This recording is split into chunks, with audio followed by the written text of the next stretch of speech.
both a knife and a gun were used as murder weapons. Yeah, it does. That leads us to our first question of the investigation.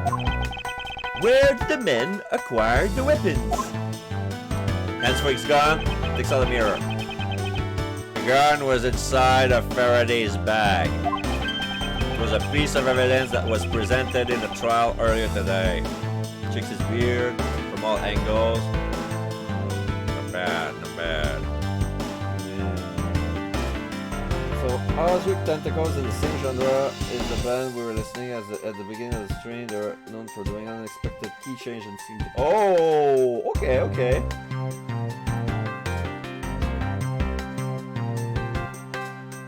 First, you got me curious. Now you have my attention. Alright, alright, alright.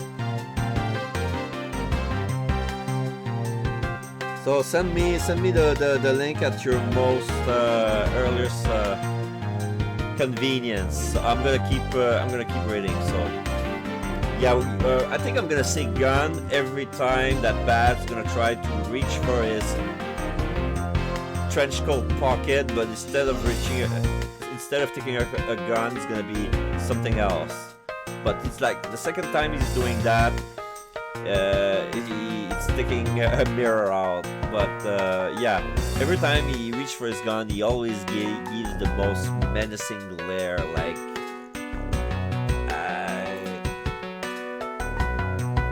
I would be afraid if I were you.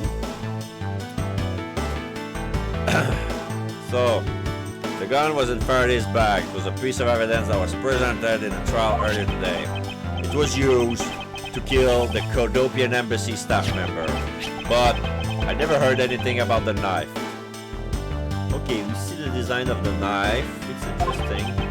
Mr. Roll was being held by the police. There's no way he could have brought it in. Which means it's possible that Faraday had the knife on him from the start as well. Could it have been a piece of evidence that has yet to be presented? But then, why doesn't Detective Bad know about it? Wait, what if? It's possible that Mr. Faraday brought the knife in under the guise of prosecutorial evidence. He could have been brought it out and attacked Mr. Raw with it. Maybe you got a brain in there after all, kid. Huh. Is he going to treat me like a child forever? Looks like Mr. Faraday attacked Mr. Raw first, who then counterattacked. That's the only logical conclusion you can draw from a scene like this. Not yet. I feel that it's much too early to be drawing conclusions already. I must first find conclusive evidence so as to ensure the honor of the Von Karma name. Okay. I'm gonna check around. Okay, there seems to be a bag. There's some stuff in the bag, sir. Oh. Usually when Gumshoe talks to Edgeworth, he always finishes with sir. But for everyone else, including Phoenix, it's pal. So I tried to... There's some stuff in the bag, pal. I suppose this was Mr. Faraday's bag. It's probably the trial evidence I was supposed to collect from him. This is the evidence? Ah, I better not touch it. I'll leave prints on it. Do you just not pay attention to anything? Do you just not pay attention to anything you do? So right now I got the KG8 incident overview and the Detective Gumshoe's testimony. It was in the hall on guard duty. Other than the gunshot, didn't hear a sign of a struggle.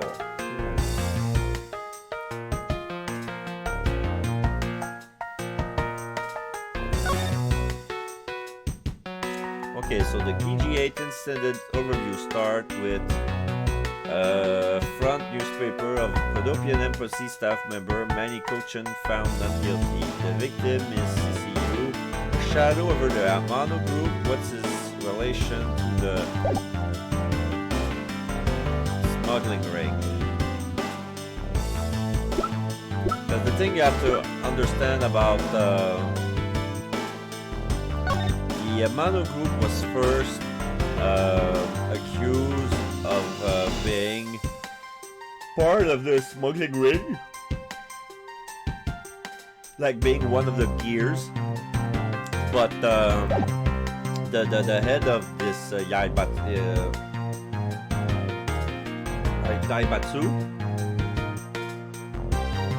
Zaibatsu, the head of the Zaibatsu, Mr. Ernest Amano, is also Miles Edgeworth's benefactor. Is the reason why he was able to study in Germany as a prosecutor along with his son Karma.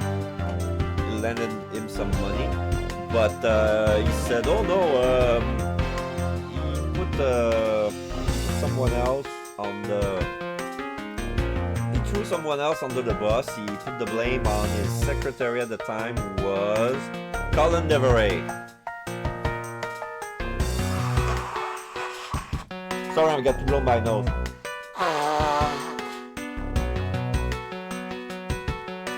When I talk, I feel like my nostrils are clogged. I'm not sick, but I feel like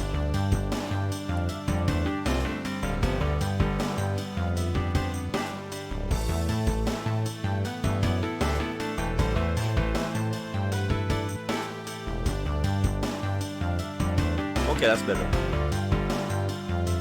Like I feel I wasn't breathing properly. Because I feel my nose a bit clogged. So okay, I'm gonna check. Can I? Oh, There are some plastic bags stacked up on the table. There's a tea set too, but there doesn't seem to be any sign of a disturbance. yeah, the tables are neat and tidy. Neat and tidy table. The tea set and plastic bags on top of the table are completely undisturbed. In the logic box. Baby, they were super quiet in their scuffle. After all, I didn't hear anything from out in the hallway, you know. Maybe the plastic bags scattered on the floor are throwing us off. Let's check this. Oh, it's the same stuff. Like, I got an examine prompt from the chair. But it's still Like, oh no, it's for the whole table. Okay. There's a big television on the one corner of the room. I'm gonna examine it. Whoa! What is it, Detective Gumshoe? My TV at home is so tiny compared to this one, pal. Then perhaps you should purchase a more normal-sized television like this one. Oh, let me see here. Wow, this thing is huge. Touching the screen. Ah! Static. You're hearing it, right?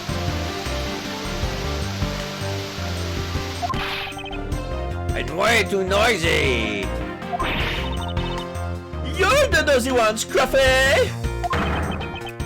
Don't touch it. You'll get your fingerprints all over it. But I didn't touch it. Preservation of the crime scene is the foundation of detective work. Reach for his gun. The foundation, huh? Sounds like something the rookie here needs to shore upon. Okay. Got the album. It's called "The Floor Is Too Far Away." Alright. I'm gonna try to remember that. Okay, I'm gonna check the windows. The window is open and, there's a fresh flowery scent in the air. Ah! The flowers in the garden down there are so gross and ghastly. Do try offering something useful for a change. Well, at least there's no way someone escaped through this window, pal. They wouldn't wake up and smell the flowers after a fall from the 3rd floor.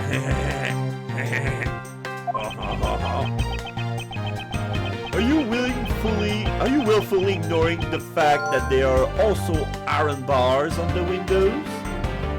Lobby number 2 window. No human can climb through these barred windows. Scent of flowers in the air. In the logic box. Yeah, I guess there's that too. Either way, no one could get through these windows, right? They thought of everything when they were designing this courthouse. Very nice. I'm gonna take a little sip of water.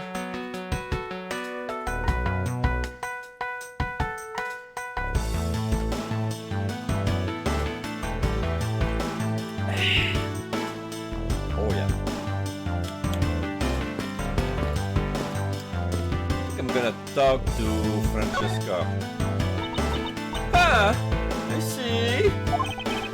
Did you figure something out? This is a competition, Miles, and as such, I'd appreciate it if you didn't talk to me. As you wish. Oh yeah. She wants to see who can solve this murder quicker. I'm gonna talk to Gumshoe. Yeah, pal. Oh, 3 things. Investigation. Notice anything in the murder. I'm so excited, pal. This is my first real crime scene. Let's get investigating. Detective Gumshoe. I thought investigation was supposed to be conducted in a calm, collected manner. What do you know about how to run an investigation, little boy prosecutor? I know that at the very least I have a greater grasp than you of what happened here. Why, you don't know any more than me, pal. Look, you just stay behind me, boy, and out of the way. Ironic coming from the guy that's been a step behind me the entire case. This is my first time setting its foot inside the courthouse. Who would have thought it would be for my first case as a detective? You know, I get the feeling I'll be coming here a lot more in the future. As a suspect, detective? Of course not, pal! Anyway, this lobby is actually pretty luxurious. I mean, for a defendant's lobby, it's got a pretty big TV. Oh, and there's that tea set on the table over there. Bet you didn't know that I like to drink tea. Wow, this room really is decked out. If it means spending the time in here, maybe being a suspect isn't as much such a bad thing after all. I'm beginning to suspect that leaving this detective in charge of anything might be bad. But he's right. This room is rather well furnished. And somewhere in this room, the truth is slumbering. It's time to find it and give it a wake-up call. The murder. So, Detective Gumshoe, Yes? What is it, boy? of all the people to call me that, the detective is by far the least qualified. I wanted to ask you about how the investigation is proceeding. See for yourself, pal. Oh, do I do a great detective bad or what? Has this man not a professional bone in his body? Very well. Then I will inspect the victim's bodies myself. And this I shall. Looks like Mr. Faraday fell on top of Mr. Rell. At first glance, it seems that they must have killed each other. However, Using logic, the only logical conclusion is, aha! What was that? What was that outburst about? My detective instincts just hit me real hard. It was Mr. L that fell first, see? You don't need a detective's instinct for that. It's common sense. But I suppose we won't know much more until after examine the bodies. I won't rest until I inspected every suspicious looking penny. Okay, gonna check the bloody bag.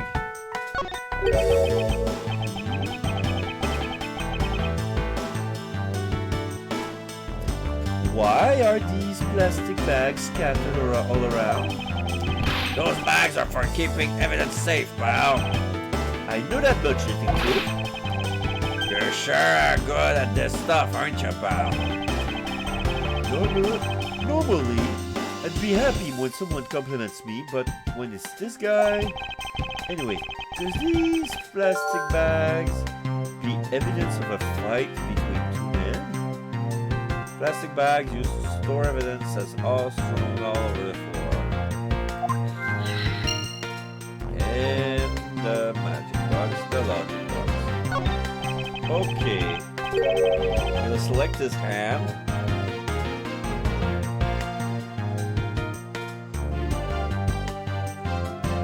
His hand is all black down here, see? I wonder what could it be?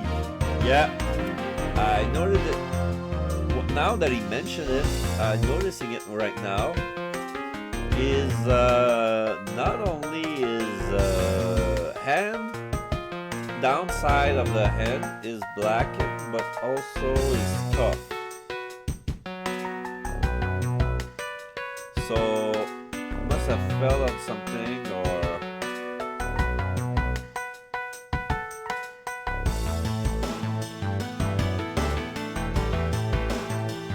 I don't know.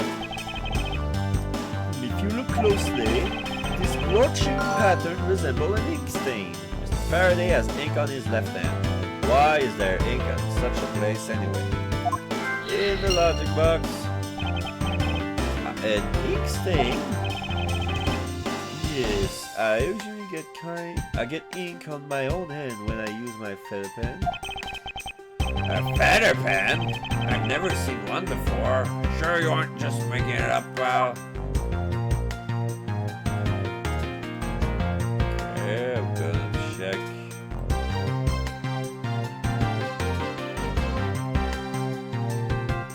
I'm gonna check the gun on the right hand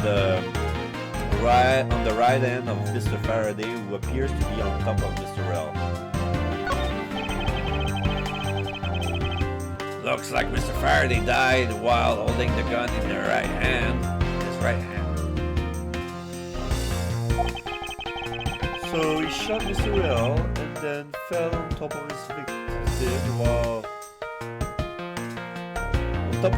while still grappling onto the gun. I guess that does seem kind of strange, huh? I mean, why would Mr. Faraday know how to fire a gun? It's not exactly rocket science. Even I know how to pull a trigger. Although I doubt I'll ever need to use one. I hope I never have to fire a gun either, pal. But you're a detective. But it sure does look cool to hold a gun in your hands. It appears that the police screening procedures need a thorough review. Anyway, I should jot down some notes about the handguns in Mr. Faraday's hand. Handgun data jotted down in organizer.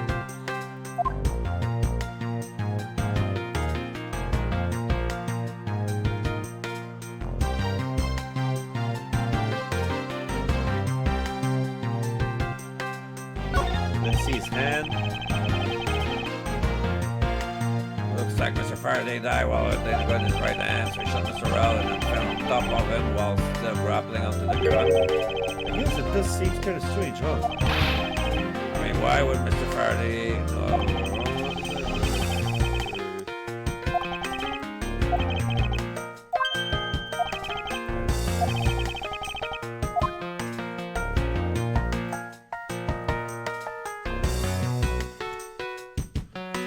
I'm gonna... Mr. Faraday, how ironic it is for him to lose his life in the courthouse. Yeah, why did it have to be like this? I don't know what to say. I can't believe this happens while I was on watch, pal! Rather than beating yourself up, you should spend your time continuing the investigation. Did you become a detective in order to solve crimes? Yeah. Then get back to work. Find out the cause of the murder. Right, I'm on it, pal. Okay.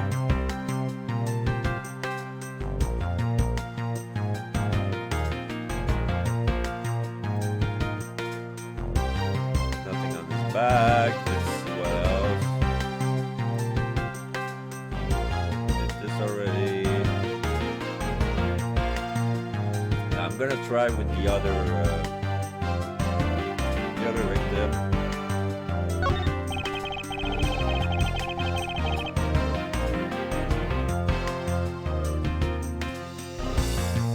First, he killed a Codopian embassy staff member, then he was murdered himself.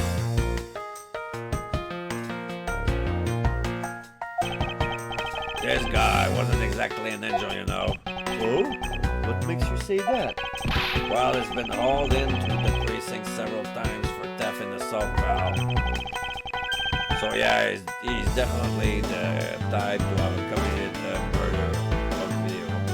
Or committed a murder or two. Well, he did admit to killing Mr. Dateman.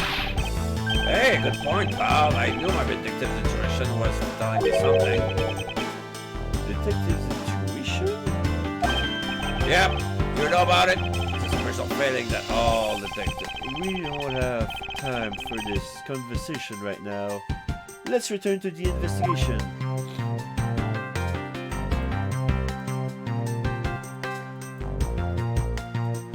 Okay, I'm gonna examine the knife. Looks like Mr. Real died with a knife in his hand.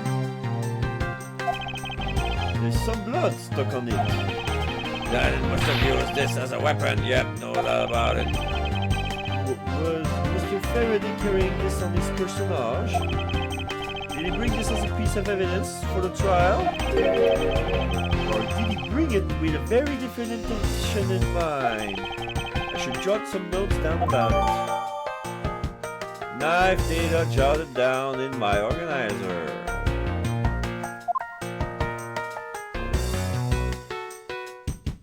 Okay. I don't know what I pressed, but Mr. Real's shot cause of death was from being shot, correct? that's what we think, but it's not to tell with his lying face down. That is bad enough, but it's truly lamentable that someone would try to hide the truth. Are you sure they were trying to hide something? Can't confirm Mr. Real's cause of death with his body positioned like that. Detective Bad. Detective Bad is... I'd like to examine the bodies in further detail as possible. What's this? You're not able to form a theory with them the way they are? I believe an examination of the bodies is vital to finding the perfect evidence for truth. I suppose you do have a point. Well, hurry up and get on with it. Lobby. Yes, sir! We've taken enough photos of the scene, sir. And there you have it.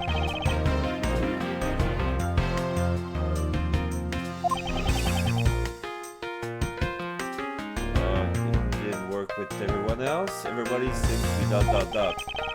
Do you not approve? Reach for his gun? Of course not. What? Investigation of a crime scene is the work of a detective, so don't touch a thing. Hey, big fella, turn over the bodies for me, will you? Oh, okay. Please forgive me, Mr. Faraday, sir. Sure. Don't get emotionally involved. Remember, you're a detective. Yes, sir. Understood, sir.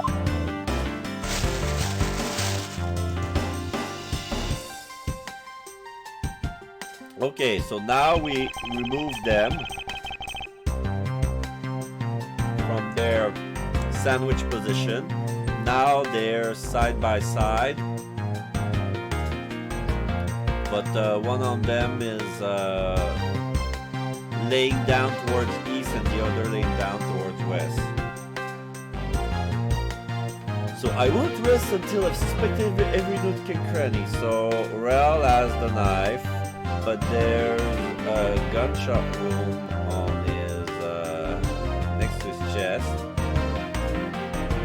And Rel, I see no puncture wound, but I see. Oh no, there's a wound, but I don't think it's made for a knife. I mean, could be, but that's weird. Yep, I'm gonna check upstairs. Ladder.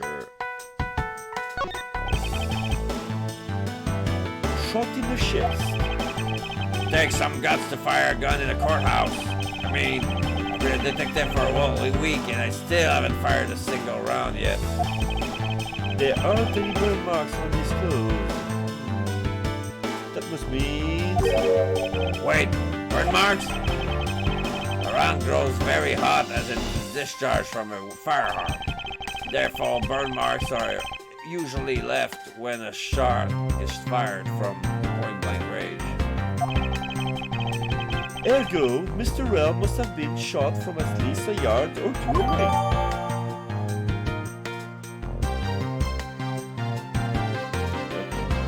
And got data updated in my organizer. You sure do know a bunch of neat stuff for your age, pal. Apparently, this detective has much more common knowledge as your everyday marsupial.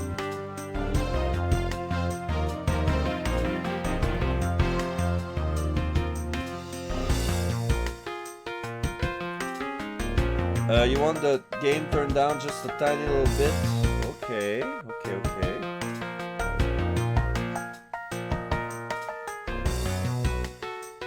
How's this?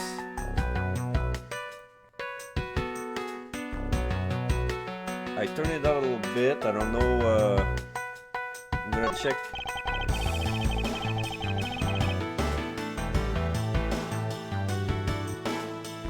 First, he killed the Cordopian embassy staff member, then he was murdering himself. I'm waiting for you for a response to tell me if the game volume is still too loud.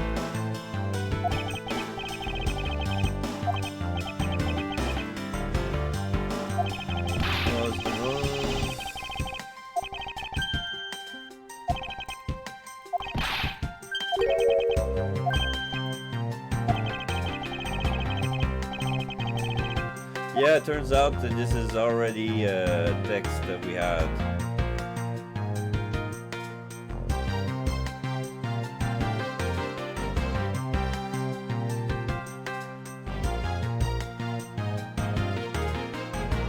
I don't know if that's still him, but a little more. Okay.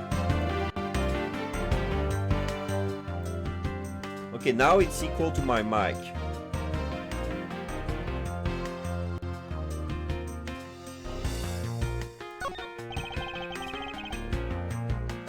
There's something in his breast pocket. It's a fountain pen. Fountain pen in pocket. The fountain pen in Mr. Faraday's pockets has an especially nice nib. In the logic box. Hey, you know, I always keep a pencil behind my ear. Okay, good. It's because Detective Bad is always... This because Detective Bad is always telling me you should always write your name on everything you own. Yes, somehow you do strike me as quite a forgetful individual.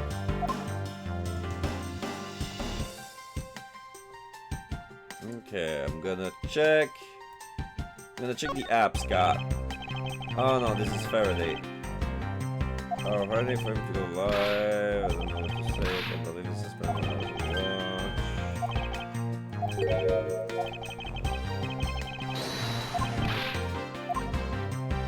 Gonna get the bullet wound. There's a knife wound in his chest here, see? I wonder if the wound matches the knife Mr. L is holding. Larby! Yes, sir. Verifying now, sir. Make it quick. From the look of things, one could deduce that the knife Mr. L is holding is what killed Mr. Faraday. Let us now try to understand how the two men died. First, Mr. Faraday took the gun and the knife from today's trial evidence. Then he aimed the gun at Mr. L and fired. However, Mr. L managed to grab the knife and counter Mr. Faraday while being shot. Then the two men fell together where they stood. That is my theory in any case. Ah, what a crazy way to go. Okay, thank you, no problem. Come back in 15.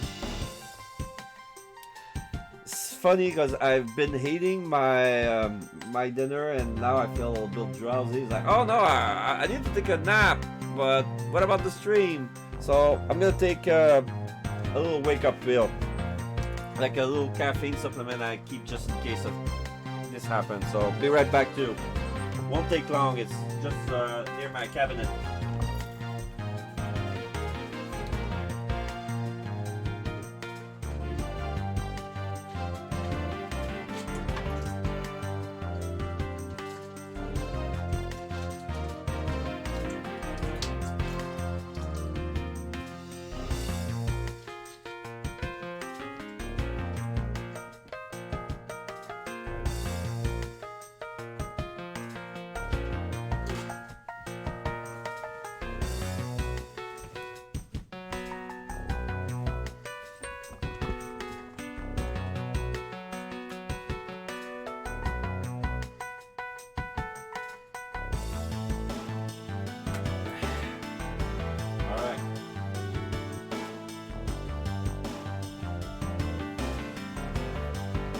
What a crazy way to go.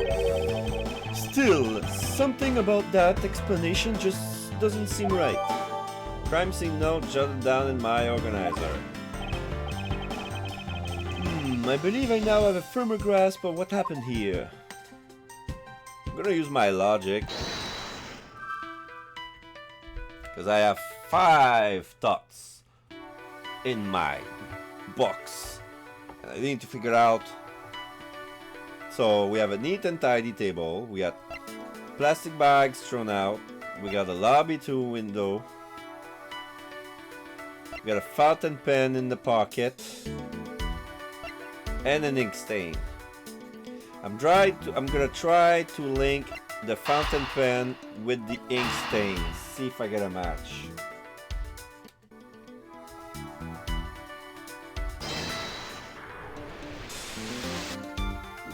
Yep, I do.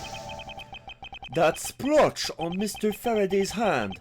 I wonder if it might be the ink from his fountain pen. Oh, let's ask the lab guy.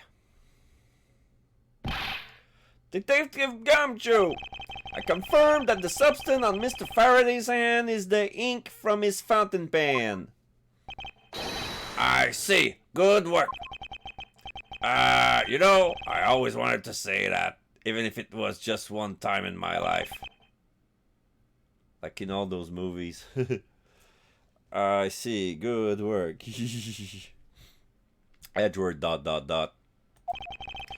If Mr. Faraday wrote with his fountain pen in his left hand, I think it's fair to assume he was left-handed. It appears that Mr. Faraday's pen is very important to our case as well. Okay, if you say so, pal. Mr. Faraday's fountain pen jotted down in my organizer. Okay.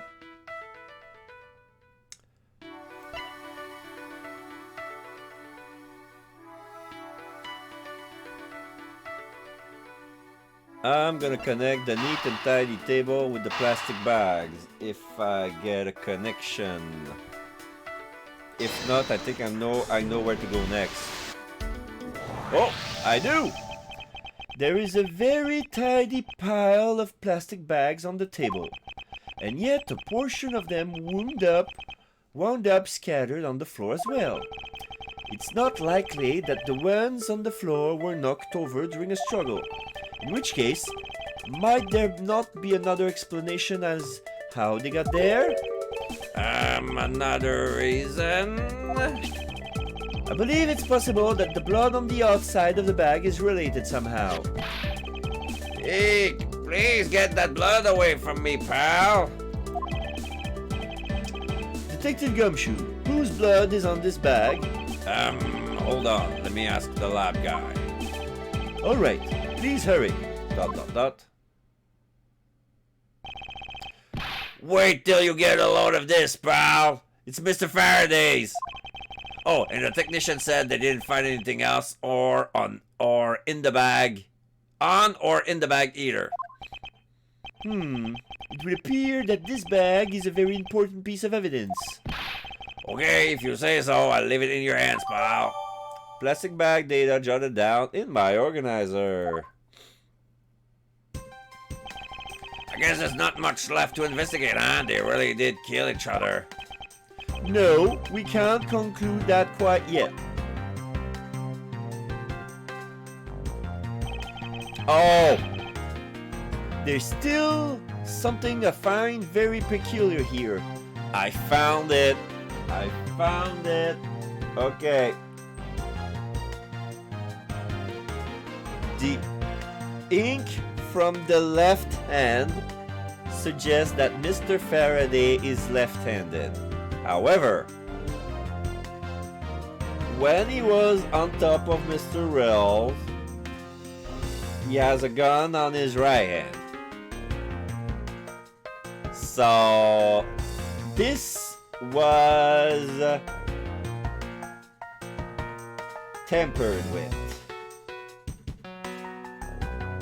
I was to say it's a makeup. It was makeup. Like, I don't know if it's a crime scene makeup. I don't know if that's an expression, but I'm using it! The theory that they simply killed one another is too simplistic in this case. In fact, there is actually a contradiction that shows there is another possibility. No way, pal, really? I suppose I would just have to show you the conflict in this crime scene. I won't rest until inspect the Okay. I think at this point I'm gonna check the new evidence I found. The handgun found in Faraday's hands, bullet that killed Rel was fired from a few yards away. A few yards. A few yards? If it's a few yards, Rel doesn't have time to stab him back in the back. Or in the oh, okay. Found in Rel's hand. Believe Faraday brought this as evidence. Okay, crime scene note. Note pertaining to burn Faraday and Mackerel. Touch the check button for details. Checking. Okay. Victim. Burned Faraday, age 40. Mackerel, age 32. Time of death, September 10th, approximately 4 p.m. Discovered immediately after a gunshot was heard. Remarks about the bodies. Faraday died of a knife stab to the chest. Rel died of a bullet wound to the chest. There is no gunpowder burn on his clothes, suggesting he was shot from a few yards away. Aha! And then we see a picture, yeah. We see a picture of them when they were on top of each other. Yeah, the gun is on his right hand, and he has ink on his left. And yeah, if he was shot from a few yards, they wouldn't be on top of each other. Okay. Faraday's fountain pen. Fountain pen used by the left-handed Faraday looks like it has a quality nib. Yes, I can check it. I'm gonna spin it around. See if I can. examine it. Okay, here's a little something. It seems Mr. Faraday was in the habit of using very nice fountain pens. That's the total opposite of me. I don't get these things at all. Well, I think the pencil behind your ears suits you just fine. Really? You think so, pal? Man, I knew it was worth something. That wasn't exactly a compliment, Detective.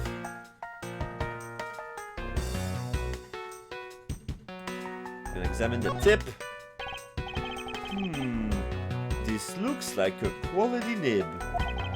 Hey, let me test it out, pal. Oh, this is really... Ah, I got ink all over my hand.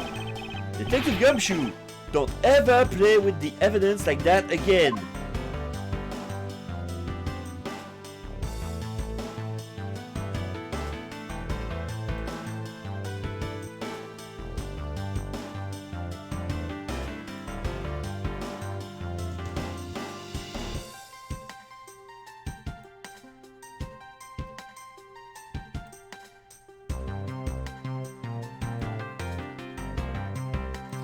No, I think that's all I can find from that.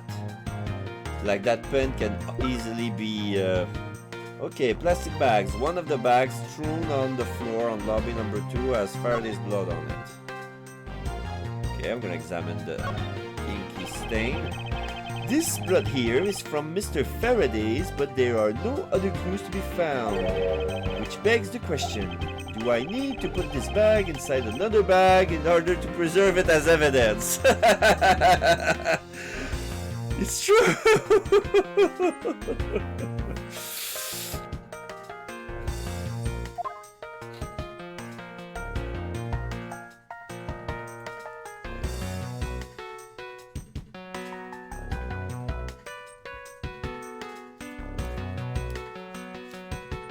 Okay. Same stuff.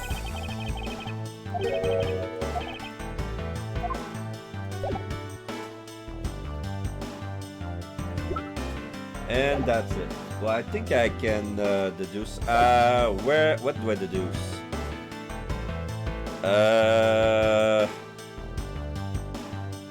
It's either, but it's gonna be the gun either way. So I'm gonna try with selecting Mr. Rell's gun injury with the gun.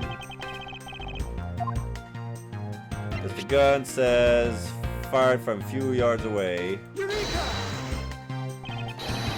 I don't think I got it. There's a clear contradiction that with the evidence here at this spot. Really, pal? Because I don't see anything wrong there. Huh. I was merely testing you. Hey, pal, don't make me arrest you for lying. I guess I was mistaken. I'm gonna select his right hand then.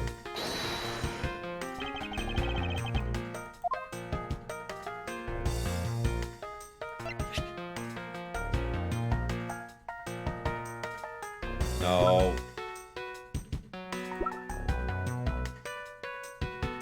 Crime scene notes?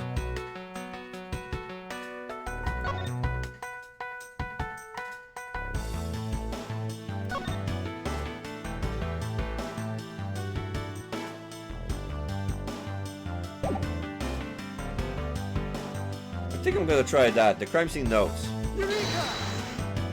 No. Man.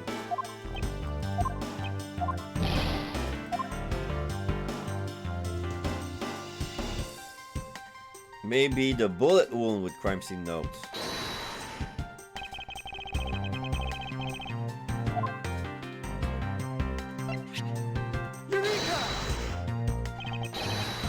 No.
I'm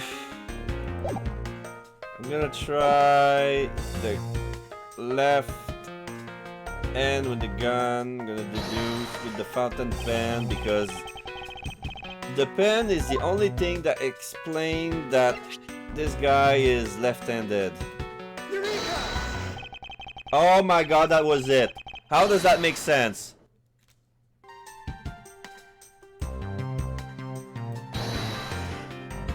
So here we don't pay attention to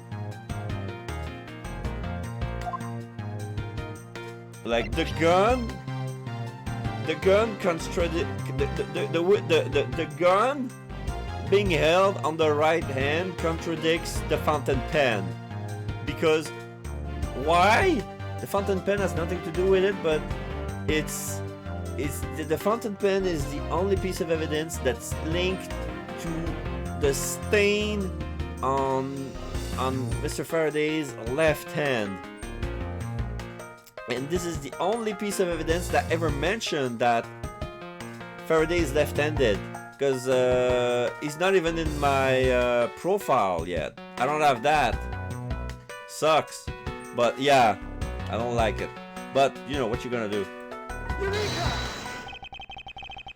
Now we come face to face with the contradiction I spoke of, and it is this. Mr. Faraday used his left hand to write with his fountain pen. Ergo, he is left-handed. And yet, the handgun is in his right hand. Don't you find it odd that the left-handed Mr. Faraday would hold a gun in his right hand? That, ladies and gentlemen, is the great contradiction haunting this crime scene. Hey, you're right, pal. That does seem kind of strange. But how could something like that happen? The facts add up to one conclusion and one alone. Someone else put the gun in Mr. Faraday's hand after he died. Someone else? Plastic bags scattered on the floor and a gun in the wrong hand. I sense the presence of a shadowy figure behind this case. A person of vile intent who is serious about keeping the truth from us. Investigation complete. Okay, I would have got my life back. So it's not really cheating. Alright, September 10, District Court, Defendant Lobby number 2. Bads walked right by us. Here's the autopsy report. Francisca reads, quote, "It is probable that Mr. Rell survived from a short time after he was shot. However, Mr. Faraday died instantly from his stabbing. Interesting. Crime scene note updated by organizer. Alright, now we can contradict the fact that they could have been on top of each other. Nice. It looks like we now know everything we need to know about this case. Are you sure we know everything? Of course! The incident began with Mr. Faraday attempting to get his revenge. The prosecutor went into a rage from being accused and then tried to kill the defendant. But the defendant fought back and they ended up killing each other. Uttering a bow. It's all very clear and simple. There is absolutely no margin for that. Do you really believe that to be the truth? Ha! Are you saying that just because I figured out the truth before you, that you don't want to believe it's true? It's alright. If you disagree with my argument, then prove me wrong. Well, if there are any contradictions to be found, that is... Don't worry, I will. Argument. What happened? Mr. Faraday's death was instantaneous, while Mr. Rell survived for a short time. From this, it is obvious that Mr. Faraday died after he shot Mr. Rell. And Mr. Rell, while on the brink of death, stole Mr. Faraday's knife and stabbed him. Those are the facts of this case. Mr. Faraday's death was instantaneous, therefore he must have attacked first. Proving that logic to be false is probably the fastest way to show that she's wrong. In that case, I should first look at any holes in her theory. Alright, Alex. Alright, I just figured out two contradictions. I don't know if you were there because you were probably at dinner, but I'm going to repeat them. Number one, we found that the ink splotch on his left hand was from his fountain pen because he's using a fountain pen, an old fountain pen with a nib, and if you're not careful, it shoots ink. Like if you put pressure on it, it squirts out ink if you're not careful. It's like one of those very old, very sophisticated pen. And yeah, the fact that he has ink on his left hand proves that this guy is left-handed. And when we found the body, the gun was on his right hand. That's the first contradiction. The second contradiction, there are no gunpowder burn marks on Mr. L. Meaning, he was shot from a few yards away. One of them Faraday's death was instantaneous, so he must have attacked first. But since he was shot from yards away, that means that Mr. Rell has to walk these few yards with a gunshot wound, grab the knife and stab him and die. Boom. But there's no blood on the floor. Like, there's not enough time for him to walk with a gunshot wound, steal a knife from him, having a scuffle, and, plus, the gunshot is what alarmed Gumshoe. He was on guard. So, if there was a gun, he would intervene, and Mr. Rell wouldn't have time to fetch the other guy's knife. So, that doesn't make sense. But right now we're in the argument stage with Van Karma, and we're gonna press on our argument to see where can we rebut. Mr. Faraday's death was instantaneous while Mr. Rell survived for a short time. Hold it! Do you truly believe that Mr. Faraday died instantaneously? I have the murder report right here. Mr. Faraday died instantaneously of shock due to being stabbed in the chest. There, you see? It's been documented clear as day. From this, it's obvious that Mr. Faraday died after he shot Mr. Rell. Hold it! Mr. Faraday shot Mr. Rell before he died? Do you have any basis for that statement? Your foolishness has no end, does it? Now, I hate to repeat myself, however. Mr. Faraday died instantly. That's all the basis I need. Alright, so if Mr. Faraday died instantaneously, then he must have attacked Mr. Rell before being stabbed.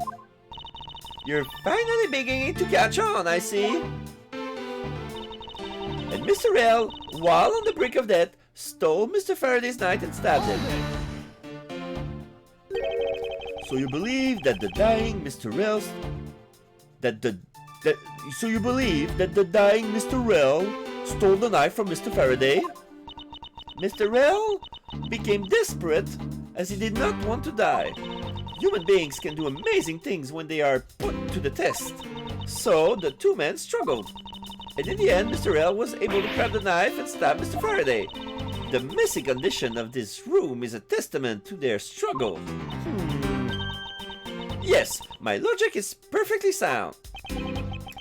Can you really say that is perfect? What are you insinuating? Nothing. However, I can't let what you said slide by without further inquiry. One must be clear and precise. So if you could append that statement to your testimony...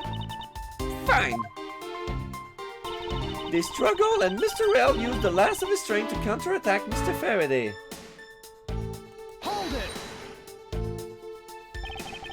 About this statement. Mr. L used all of his remaining strength to take the knife and defend himself.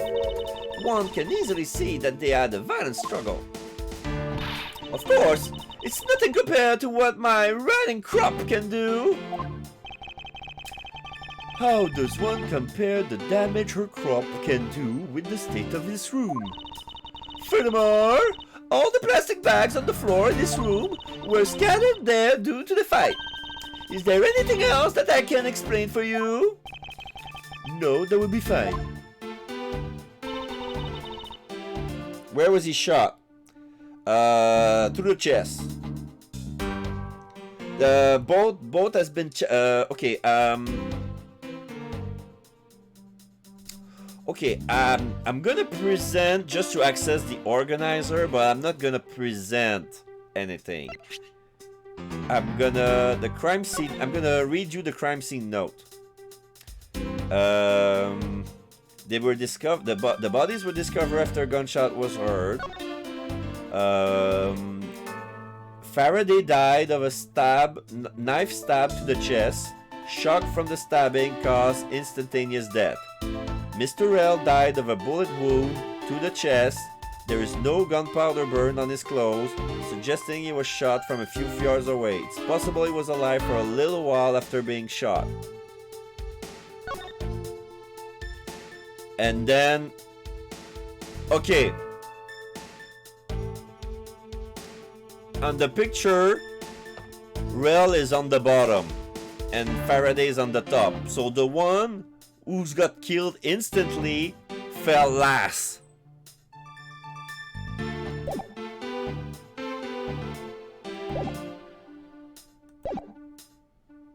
So I'm gonna press this last line even if I know that this is not where the contradiction is. Claiming speculation as fact already, don't you feel that the evidence is a bit lacking? You'll find all the evidence you need just by looking around this room. Mr. Faraday collapsed on top of Mr. Rel. In addition, Mr. Faraday died instantaneously, making a counterattack impossible. Furthermore, the room is a total mess from their fight. Heh, I dare say that there's more evidence here than you could whip a whip at. It looks like she's becoming more and more confident. And, looking at this place, she might have a right to be. After all, everything here seems to support her theory. It looks like you're starting to see my point. I've as good as won our little competition. There's something strange about Francisca's theory.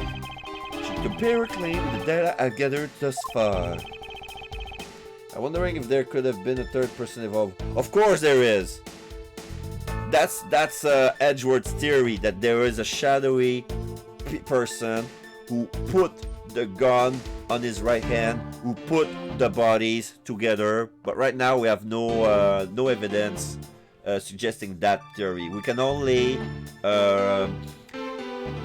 debunk the theory that they killed each other.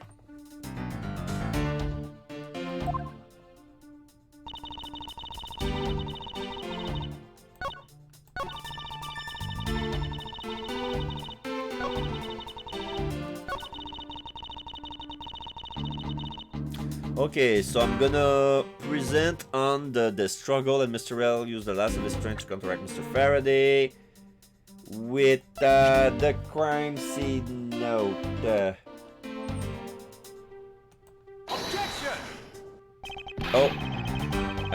Maybe there is a clear contradiction in your line of logic. And where, pray tell, would that contradiction be? Maybe nowhere? Exactly! Oh, could I have it all wrong? At this rate, I'll lose the truth for all eternity. I need to pay more attention to her testimony.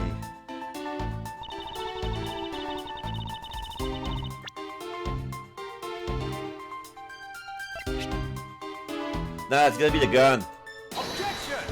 No? Francisca, I advise you take a look at this piece of evidence. And what are you trying to say with this? I'm saying that this piece of evidence doesn't contradict my testimony! Oh. Miles Edgeworth, just face it, I'm going to win our little competition. I have to calm down and do a better job at fighting Floyd or logic. The evidence that you were shot in the chest, your body kind of breaks down because of violence. Can't move. Yeah, that's my point. But I'm trying to present the best piece of evidence that say that he would have too far.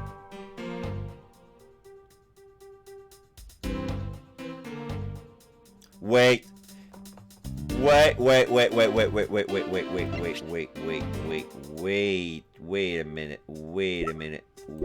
minute. I'm gonna check the picture again. Okay. I think the blood. Because there's a bloody bag. It's a plastic bag stained with blood. It has Faraday's blood on it. And there's nothing inside of the bag, and beside the blood there's nothing outside either. I just noticed Rel's blood is nowhere on the crime scene. I'm gonna present that, but Objection! no. Maybe I've got the wrong line.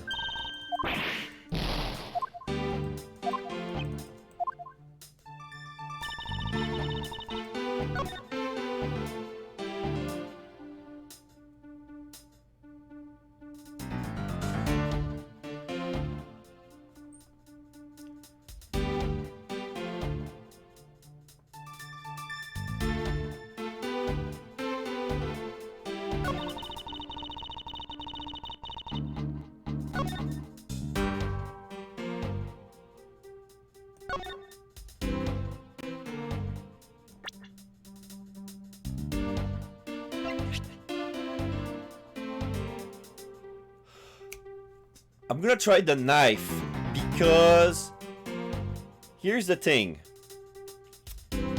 The knife was brought in here by Faraday. So not only was shot, and since he got hit in the vital organ, even if he could have moved the yards he needed to reach the guy, he would have to steal the knife from this. He doesn't have any energy. I'm gonna try that. Objection! No! Man, oh man, oh man, oh man. You dare try to bluff through this presenting unrelated evidence? You're a disgrace to the Von Karma name! Could I? Oh man.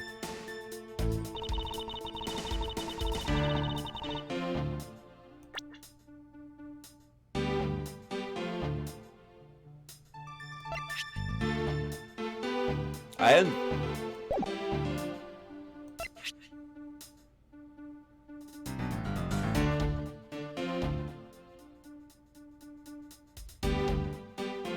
Pretty sure I presented the gun already.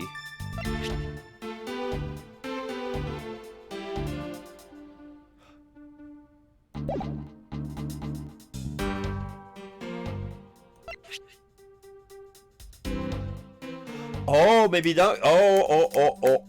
Maybe Gunshoe's testimony, because other than the gunshot, didn't hear a sign of a struggle.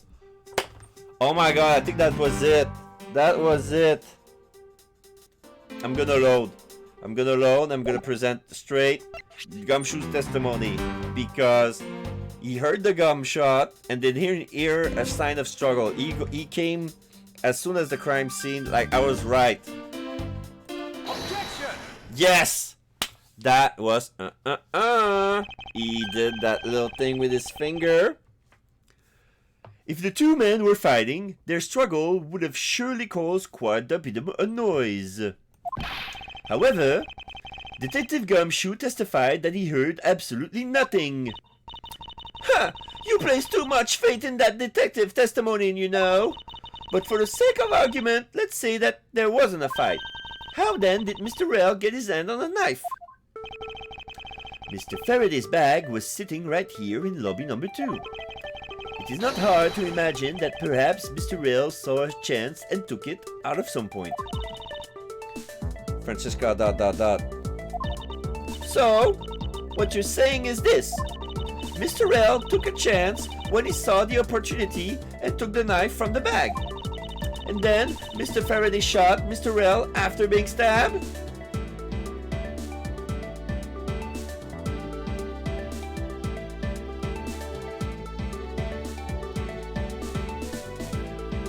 No.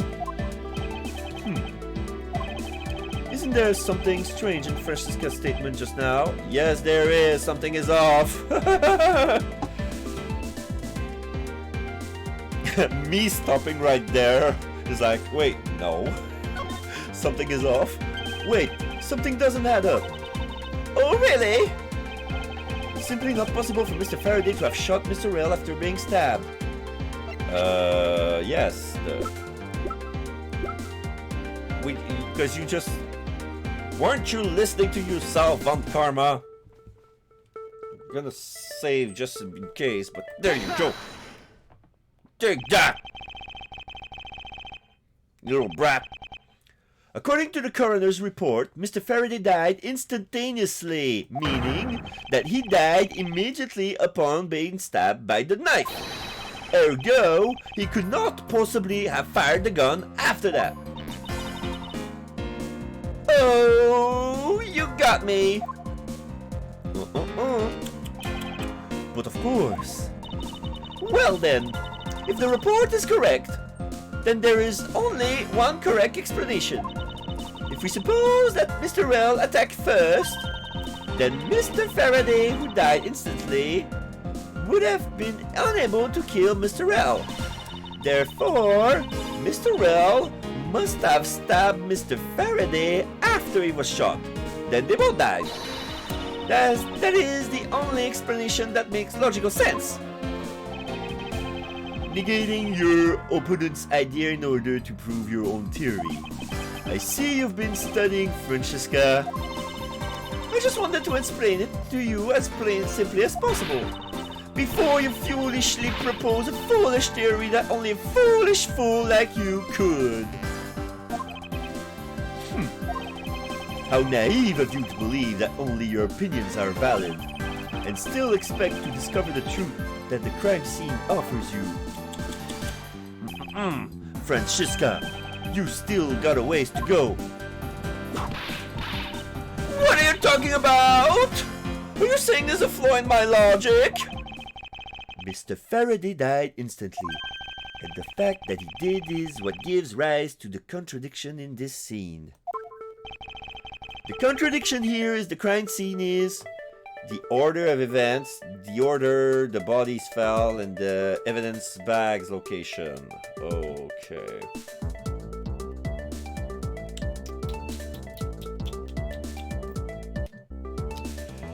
Let's see.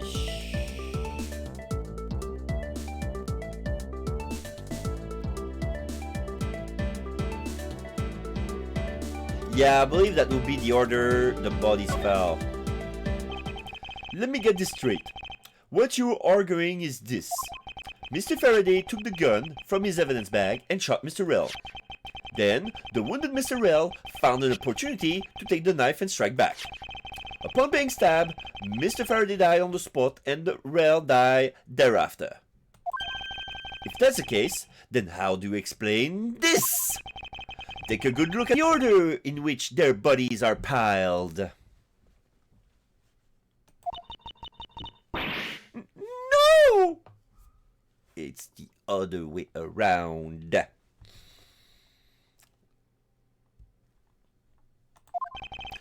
Mr. Faraday's body is lying on top of Mr. L's. Therefore, Mr. L must have died before Mr. Faraday.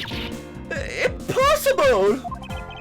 Yes, I agree that it seems strange no matter what angle you approach it from. Which means that the real mystery behind this crime scene is... you interrupted me! How dare you! Not so fast, Miles Edgeworth! What now? I simply think that you ought to think a bit more outside the box.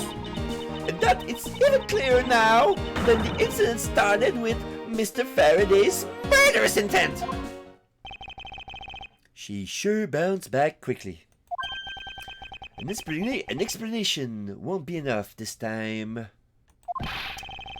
It's going to take some very decisive evidence to prove her wrong. Argument number 2. What happened? Part 2. It was just chance that Mr. Faraday's body fell on top of Mr. Rell's. The two bodies fell into a pile, which indicates that they attacked each other at the same time. It really doesn't matter in the slightest that they fell in the opposite order. I just know that Francisca's explanations isn't absolutely correct. All I have to do is find a hole in her logic. Once I do, I can present her with the evidence that proves the contradiction. Rebuttal. It was just chance that Mr. Faraday's bodies fell on top of Miss Rell's. Hold it! Mr. Ralph. Objection! Above that, objection!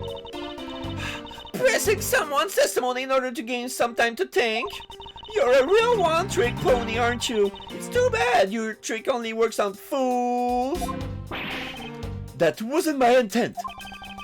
I simply wish for more details as to how Mr. Faraday ended on top of Mr. Rell. Someone's impatient. I was just about to explain everything to you. So do you think you could hold on for a minute?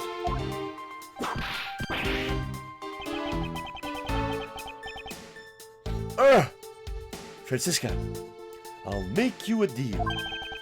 I'll hold on if you hold on to that whip of yours. Oh, I'll hold on to it all right as I whip you. Take that!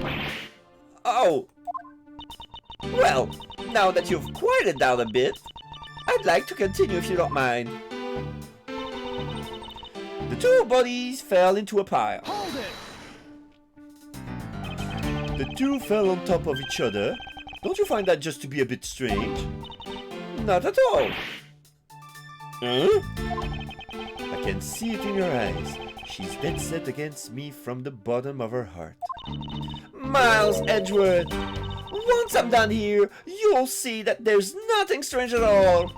Now then, the two men fell into a pile, which indicates that they attack each other at the same time. Hold it! What do you mean by they attacked each other at the same time? I assume Mr. Faraday had the two different weapons in his hands. He made to attack Mr. Rell's while holding both the knife and revolver, and then, after Mr. Faraday fired the gun, Mr. Rell grabbed the knife as he was falling and stabbed Mr. Faraday as he was falling. That is how Mr. Rell wound up on top. How Mr. Rell wound up in the bottom with Mr. Faraday on top. At close range, that is more than possible. Yes, it's possible, but... Well, if you have any other ideas, then show me what you got. Oh, I will. And to that extent, I'd like for you to append what you just said to your testimony. I don't see any point to that, but as you please. The fact indicates that they attacked each other at the same time from close range. Boom! No further pressing. Now I'm gonna check the crime scene note. Is it time for crime scene note? Is it time for crime scene note? I'm gonna check again just to be sure. No, it's not time for crime scene note. It's time for the revolver. The handgun, we'll save just to be sure. This is the handgun. I wanted to present that evidence from the beginning and they wouldn't let me because of... Objection! Yes! Yes, Sean, gunshot, long range. Thank you very much. So you believe they kill each other at close range? Sorry, but that's impossible. Just as it is written in the crime scene notes. The firing of the handgun did not leave a gunpowder burn on Mr. Rail's clothes. Therefore, Mr. Rail and the gun must have been separated by a distance of at least 2 or 3 yards. Ah! Yes, this is by far the biggest contradiction. The two bodies are piled up on each other, yet the gun was fired from a distance. And with there being no chance that Mr. Rail may move that far after being shot, that leaves only one possible explanation. What a completely foolish line of foolish thought from a thoroughly foolish fool! If I'm not right, then who was it that made the first move with the intent to kill, huh? Who? The person that attacked first with murderous intent, that would be Mr. Faraday, Mr. Rail, or neither.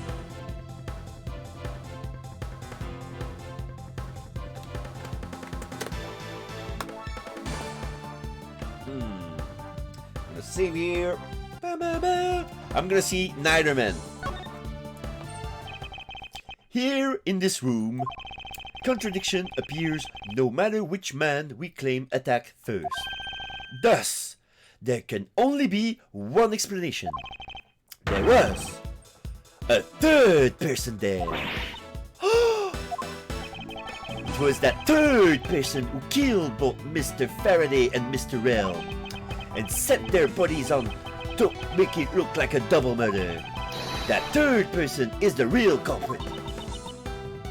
Oh, she's mad! She's mad. She's gonna lose her bet. Miles Edgeworth, there's just one thing you're missing. Evidence, correct? Exactly. Everything you've said up until now is nothing but a story played out in your head. However, this is where the real test begins. Can you prove that there was a third person involved in this crime? Of course. If a third person was truly here, that fact would resolve the glaring contradiction. The proof that this has all been a setup made to look like they kill each other. I'll present it and lay bare the final piece of the puzzle that's not yet in place. What is the piece of evidence that proves there's a third person involved? That would be the plastic bag. The plastic bag hasn't been used. I'm gonna check. Yes. The plastic bag hasn't been used yet. Take that! The gun in Mr. Faraday's hand and the plastic bag with his blood on it. These two items point to the presence of a third person. How so? Oh yeah, the gun would have make sense too, because it was placed on his right hand. Recall Detective Gumshoe's testimony. I was in the hallway the whole time, but I didn't hear a single peep or a struggle. If there wasn't a struggle in this room, then there shouldn't be any plastic bags in the ground. Meaning that someone else must have deliberately scattered them around. Do you not see the possibility in this? Disregarding the gun for the moment, there's a high probability of blood splatter when a knife is used on a person. If the culprit held a knife with a plastic bag around it, they could use the bag to catch any blood splatter from when they withdrew the knife. Then, by spreading a few more plastic bags around, mixing the bloody ones in with them, and arranging the room to make it look like there was a struggle between the two, they were able to conceal their presence. Ah!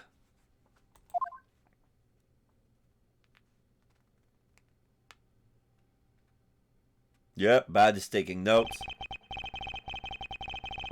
Looks like we still got a long way to go in this investigation. Yes. Objection! Who's that? Oh! Miss Yu comes in with the judge. Why is the judge here? What the heck's up with you, pal? Mr. Bad, I advise you to place Detective Gumshoe under arrest. What? Gumshoe is stepping out with his foot. What's the meaning of this? Huh. Looks like you're not man enough to discipline your own subordinates. Don't you dare! That detective claims he was there standing in front of the door the entire time. But I have it on good authority that it was all a giant lie. Bad? Question mark. Monsieur, I ask that you please explain that last statement. I'll let his honor explaining himself. I saw it with my own eyes, I tell you. The judge is a witness? My God, the judge is a witness! Oh, we're gonna fight the judge! We're gonna fight the judge one-on-one, guys! Oh, I'm so...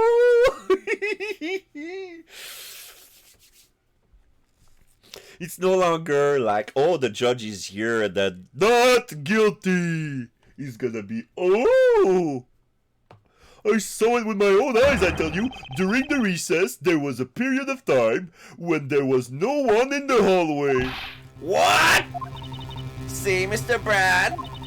So I ask you, why would a detective who was supposedly doing his job the whole time want to fabricate such a lie?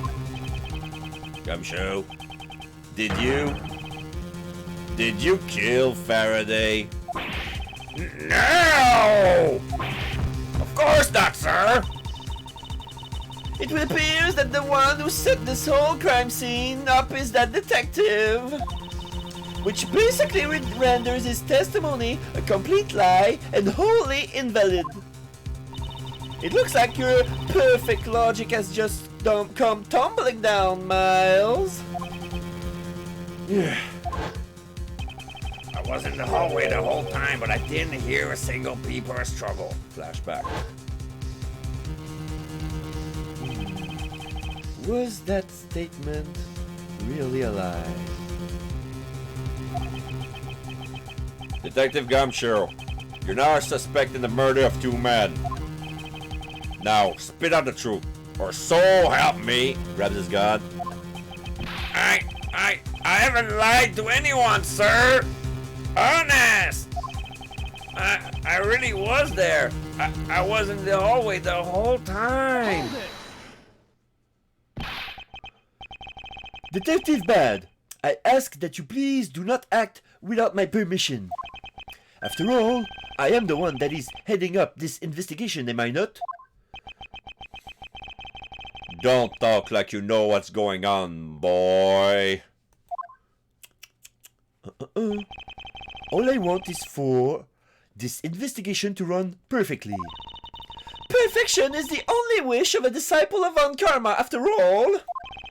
Therefore, before you take Detective Gumshoe into custody, I'd like to set the record straight on something. And what's that? What should I ask Detective Gumshoe about? Motive for the murders, why he wasn't in the hallway, state of the hallway. Since he didn't move, he must know how the state of the hallway was. Maybe he moved up from his spot, but okay, I'm gonna ask the state of the hallway. Detective Gumshoe, I take it that no one else was in that hallway at any time, correct? Huh? Oh, of course not, pal. You're being awfully defensive. Might you be hiding something from me? Watch your mouth, pal. You can't go around saying stuff like that about me without any evidence. I suppose you're right. I have no evidence at this point.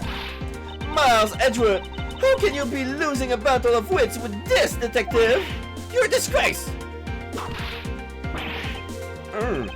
Maybe I should ask about something else. Okay. Why he wasn't in the hallway? Detective Gumshoe, why were you missing from the hallway for a span of time? Look, pal, like I said, I was there the whole time, okay? But there is testimony against you.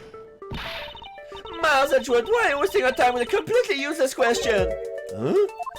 The only logical reason as to why he was absent is that he was busy committing the crime. Anyone who says otherwise is a fool! Maybe I should ask about something else, okay? Motive for the murder. Okay, okay. I suppose the one thing I'd like clarified is Detective Gumshoe's motive for committing this crime. Motive, huh? Gumshoe, you got a grudge against Faraday or anything? No, sir, not me. Not a single bad thing against Mr. Faraday, sir. Is that a fact? Hands for his gun. Oh my god, his eyes are very big and his pupil is very white. He's like, I'm gonna kill you, Gumshoe. I'm gonna kill you, Gumshoe. I'm gonna kill you. I'm gonna kill you. Oh no. this is you. You really have a problem with lying, don't you, Detective Gumshoe? I'm telling you, I am not lying. The more unnatural you act, the more suspicious you become, you know. If you want a motive, Edgeworth, I have one for you right here. Could you please share it with us? However, be forewarned that I won't hesitate to object to flights of fancy, because all I'm interested in is the perfect explanation. You're serious, aren't you? Yes, if you don't know about these characters, she's prone to burst of laughter anytime. So I'm giving this nose voice, but I would be like,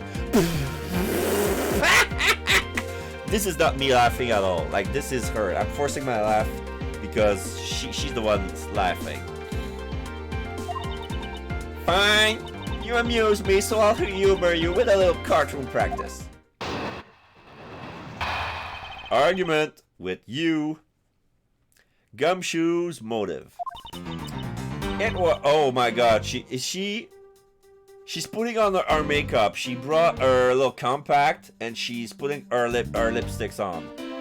Cause yes, she has some makeup on. Like, she's a doll. Like, she's cute, I admit. She has nice curve. But yeah, for a defense attorney, like, okay, I'm gonna touch up on my makeup during an argument. You know? Yeah, about a week ago, I saw the detective get chewed up by a livid Faraday in front of the precinct. He stood there super pale as Mr. Faraday yelled, "There's a salary cut for you, you nitwit." A brand new detective suddenly getting his salary cut. That's reason enough for a grudge. Well, how's that for the perfect explanation? Makeup. You totally misunderstand me, pal. No matter how mad I get, I could never hold a grudge. Bad. Quiet. We can't trust anything you say. Gun. Sir. There's nothing wrong with the motive she proposed, per se. But there are some gaps in her logic that needs to be filled in. Miss Yu's perfect explanation may not be so perfect at all. Rebuttal. Gumshoe's motive. It was about a week ago. A week ago? Then you and Detective Gumshoes are acquaintances. No way. I only met him in person today. Then how did you know about Detective Gumshoe? Oh, I've seen him around before. I saw the detective get chewed out by a livid Faraday in front of the precinct.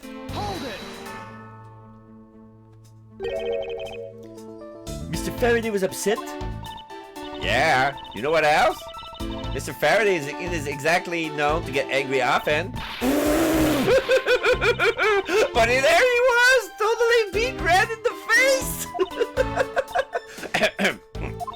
And The offending detective just stood there, pale as a ghost, like he was about to die. Just like the face he's making now, right? I'm completely innocent, I tell you.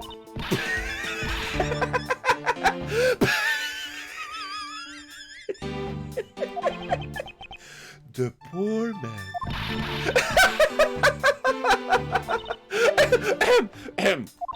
It was quite the scene with the detective. He stood there, super pale, as Mr. Faraday yelled, that's a salary cut for you. You just stood there, watching this unfold in front of you? Yeah, I have to say it was really enjoyable too. But that's why when I saw Detective Gumshoe earlier, I knew to steer clear of him. Okay, that's her laughing. That's not me cracking up. No way! I thought it was because I had something stuck on my face. But you do! Huh? What have I got stuck on my face? Let's start with your eyes, nose, mouth, and oh my nose! Ridiculous eyebrows!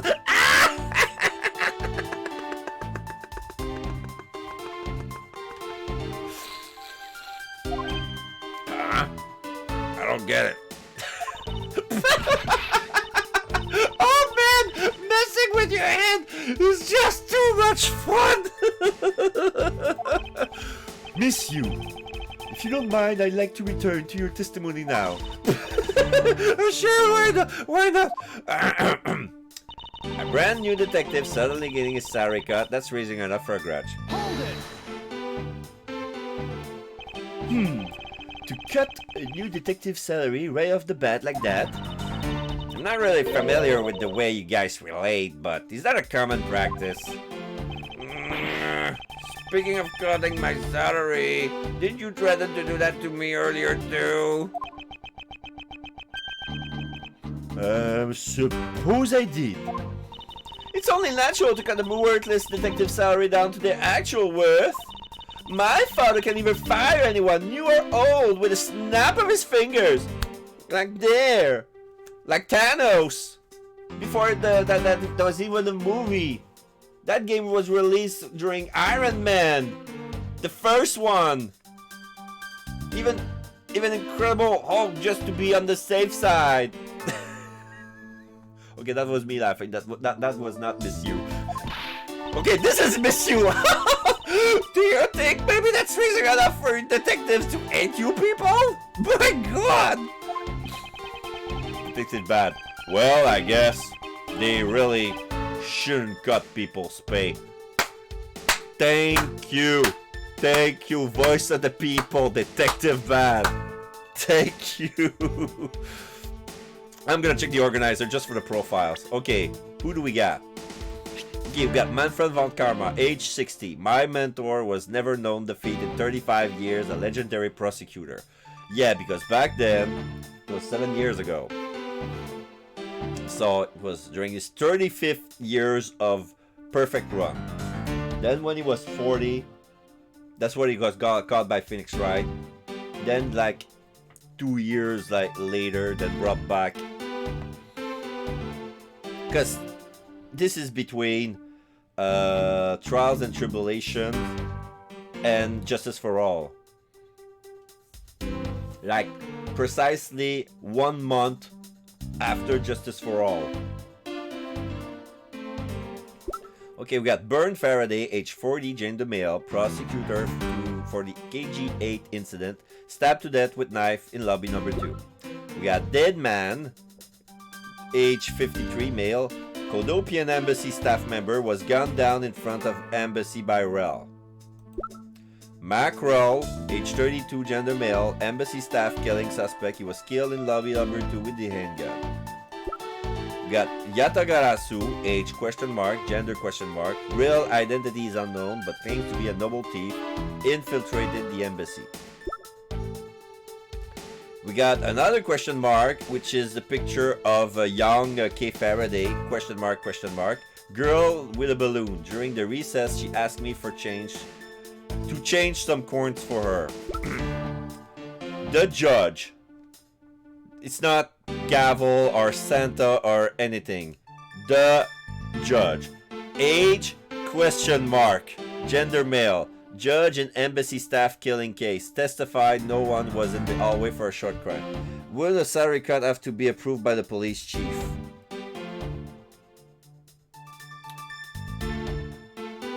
Yeah. When you say police chief, are you talking about the chief of operation or the chief of police? Like that guy, Gant. Back then, what that was Gant. A salary cut would have been approved by Gant. Yes. Because he has the authority for that. It's true. Because when I hear police chief, I'm talking about the captain of the precinct. Like, that would be Sullivan O'Flanagan. We name it like that, like the Irish voice that Super Blind Man used for his playthrough. That I named Sullivan O'Flanagan for him. Because, you know, it's funny. I think I gave even Sarah an Irish name. I tried to remember what I gave her. Shursa. I think it was Shursa or no. Shursa Larry O'Neill. Yeah, Sarah is Shursa Larry O'Neill. Larry O'Neill.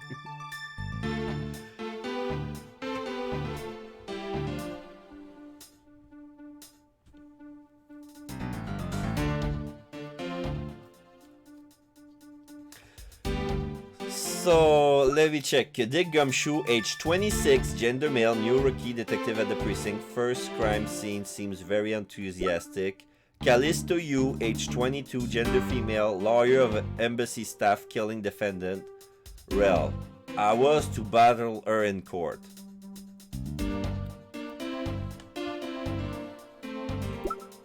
And Tyrell Bad. Tyrell. Eagle Eye homicide detective was called in to be expert witness on the Yatagarasu case. Manny Cochin, age 24, gender male, Colombian embassy staff member. He was a suspect in the KG8 incident. Francisca Von Karma, age 13. She's 13 years old, my mentor's daughter, studying to be a prosecutor in Germany back on break. She's a 13-year-old, man. And how old are we? 17? There's no way to tell. Maybe, yeah, 17. 17 will make sense. Anyway. Okay. They really shouldn't cut people's pay. Detective Bad, don't tell me Mr. Von Kamar cut your salary earlier. Oh no. Poor you. How's that for the perfect explanation? You call your explanation perfect? Well, it's not. Is it not your liking? Well, the chief of the precinct that Gumshoe was working at. Okay. Chief of the precinct.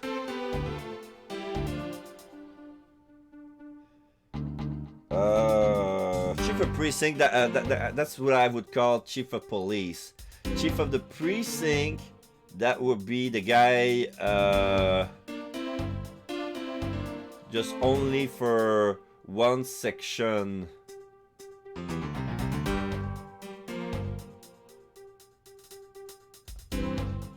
Yeah, I guess maybe the chief precinct chief, the chief of the precinct would be in that authority. Oh yeah. I think chief of police or chief of the precinct would be in that authority for. But anyway, unfortunately for you, it's just not up to my standards. Oh? Is there something you want me to clarify in that case? What should I do? Should I raise an objection? Oh, sure. Raise an objection. I mean, if you could clear this one thing up for me. I'm gonna check. The motive for killing Mr. Rel, how Mr. Faraday was killed, Faraday's and Gumshoe's relation. Well, Faraday is a prosecutor, Gumshoe's a detective. We can see like where they're coming from. But yeah, he has no motive for killing Mr. Rel, so there. I understand Detective Gumshoe's potential motive for killing Mr. Faraday. However, what about his motive for killing Mr. Rell? His motive for killing Mr. Rell? Like I would know. If there was no clear motive for both of the murders, then I doubt this incident would have occurred. Would you agree? ... Oh, she's doing those little eyes like, oh, you got me good, you dirty, dirty boy. She's doing, yeah, she's doing she's giving her the sleep, not the sleepy eyes, but yeah, my eyes are sleepy. She's giving her the sleepy eyes. The cheap at the precinct.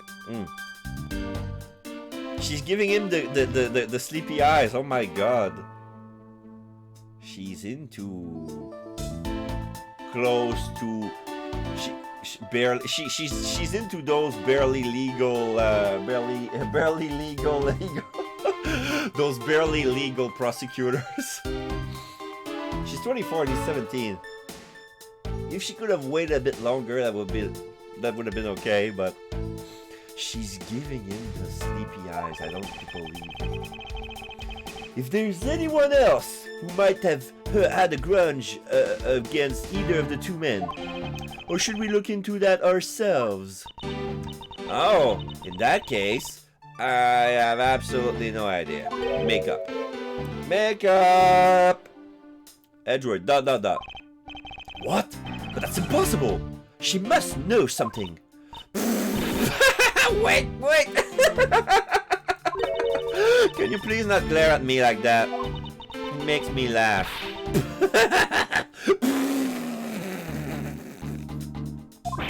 Girl, I didn't even do anything and you're already laughing away. Well, anyway, the way I see it is as long as he had a motive to kill one of the two, this crime would have played out the way it did anyway. Oh? Would you care to explain your logic? Finger, and this time please try to provide a truly perfect explanation. Perfect this, perfect that. Stop being so uptight. Or isn't that a requisite trick for being a von Karma? Miles Edgeworth, I demand that you shut this rude woman up. I wish you both be quiet just for 1 second. Oh well, I guess I'll just have to explain it to you kids. I'm enjoying my time. Are you? I mean, oh my god, I'm just love doing those voices. This case, every voice in this case, in this chapter, I love doing them so very, very much. There's no one out there with a motive to kill both Mr. Faraday, To kill both. There's no one out there with a motive to kill both Mr. Faraday and Mr. Rell. All you really have to establish is that someone had a grudge against one of the two men. Mr. Rell, who happened to be there, became a witness to Mr. Faraday's murder. Therefore, he was killed out of necessity and set up to look like they had killed each other. Thank you, Alex. I wonder if that's really true. Is there no one out there with a grudge against both men?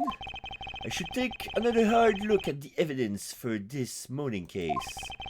The second KG8 incident, as people are calling it, involving an embassy staff member and the two men who both wound up as suspects in the case.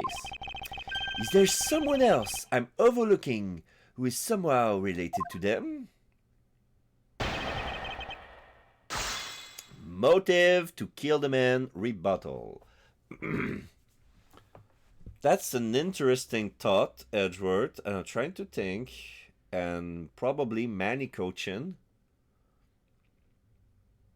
because he was the suspect of the first KG8, and Faraday was prosecutor, and if Rell says that, oh, I was framed by the Yatagarasu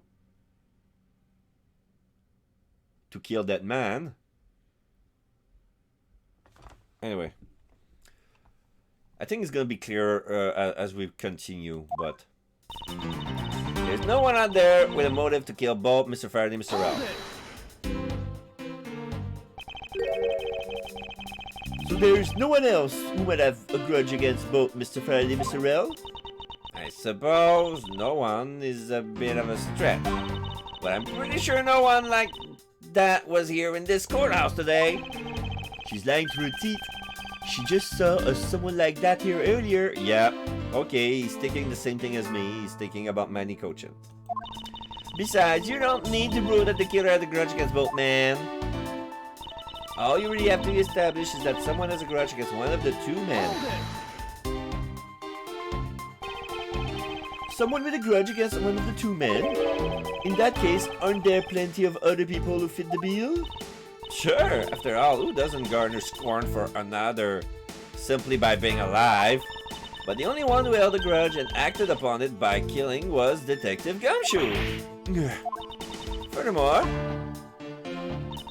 Mr. Rel, who happened to be there, became a witness to Mr. Faraday's murder. So you're saying that he was basically silenced? Aren't you glad you managed to avoid the same fate, Your Honor? Why, if you had been the one to witness the blood-covered detective... Oh, what? Detective Gumshoe? You would even kill me? What? I would never do something as terrible as that, Your Honor. There's no need for even a second of deliberation. I will end out my verdict here and... Your Honor, take a look around. We are not in court right now. It would be greatly appreciated if you would stay here with us in reality. Oh, please forgive me. I know not what I do. Oh my god, he's been talked back, so... Oh boy. He's on the defensive. I never see the judge on the defensive so hard. By a 17-year-old, no least. My god. Why is the judge such a huge pushover? I understand that he's a guy who's quick to judge type of guy. But, man. This is you laughing her ass off. And you there, miss you! Hurry up and continue with your testimony! If you fail to do so, I will whip you into shape! That's nice! Sounds like kind of fun, actually! Anyway, Detective Gumshoe has to erase the witness, Mr. Rel. Therefore, he was killed out of necessity and set up to look like they really have killed each other.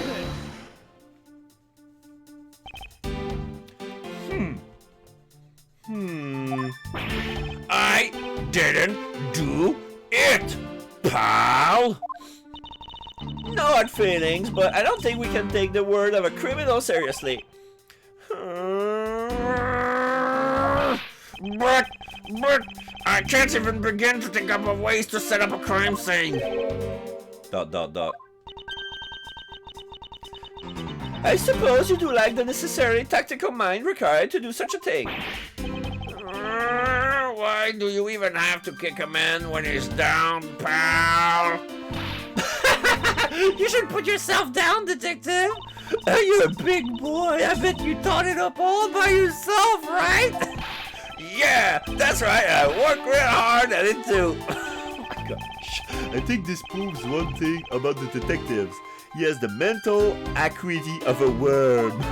I have to admit, her explanation makes sense. However, there is also something she overlooked in her testimony. I should present that piece of evidence and see if I can't make her see the truth. Something she overlooked. Yeah, there's no one out there without...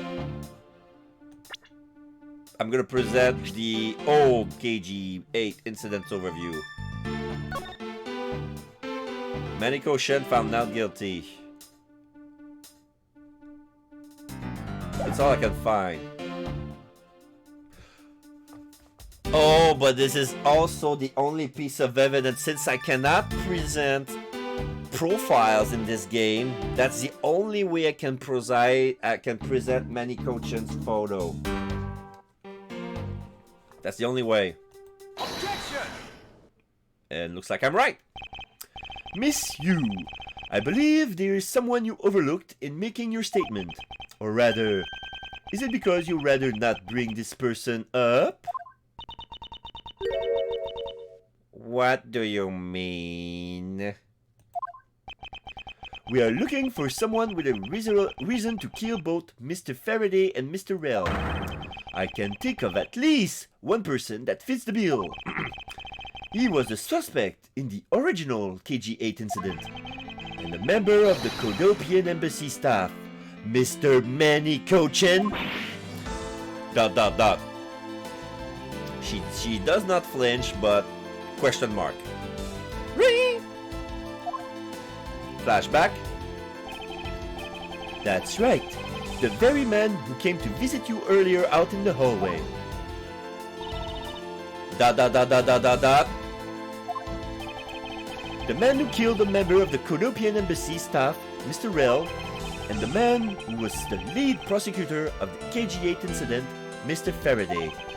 Are you telling me that Mr. Cochin has no reason at all to kill both of these men? Well, I suppose he might have a reason or two. You covered for me, pal! Maybe you're not such a bad guy after all. Don't get ahead of yourself. You're still a suspect. Make no mistake about that. The perfect evidence, the perfect testimony, these are the only things I wish to hold. But I didn't do it!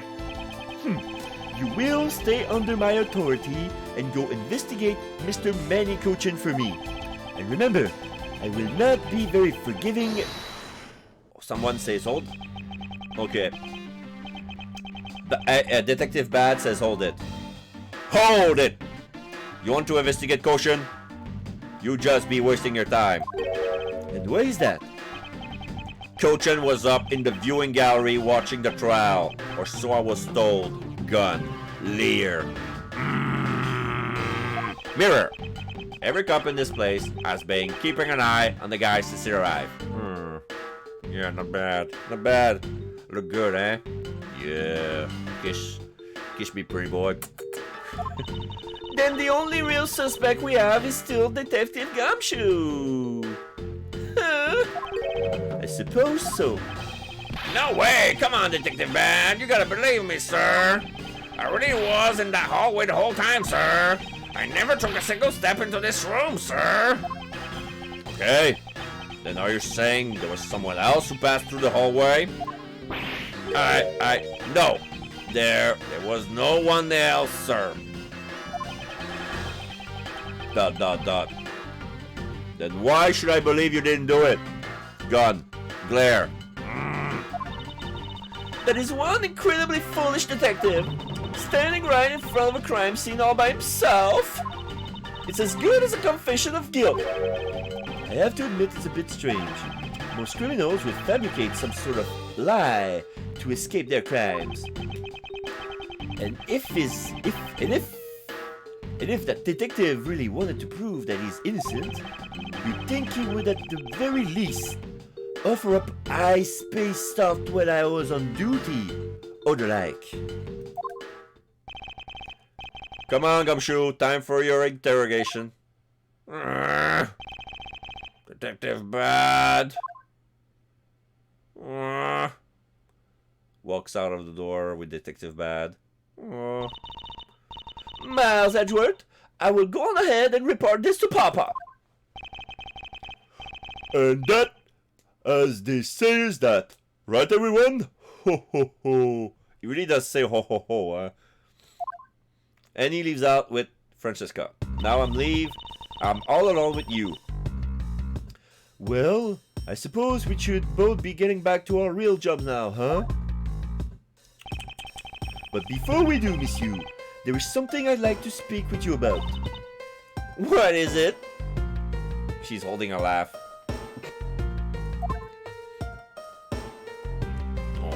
Okay. Okay, can I examine? To have set these two men up and make it look like they killed each other. If there's one thing I cannot forgive, is the desecration of the dead. Okay, I can really comment on the crime scene. Like I'm gonna check the body bag. These plastic bags look like they fell here by chance as a first glance, but all of them, with the exception of the bloody one, are just camouflage. I suppose you could call this a twist on the old to hide a tree, hide it in the woods. Hey, wait, Edgeworth! I'm not trying to leave. Why are you off to? Aren't you the one who wanted to talk?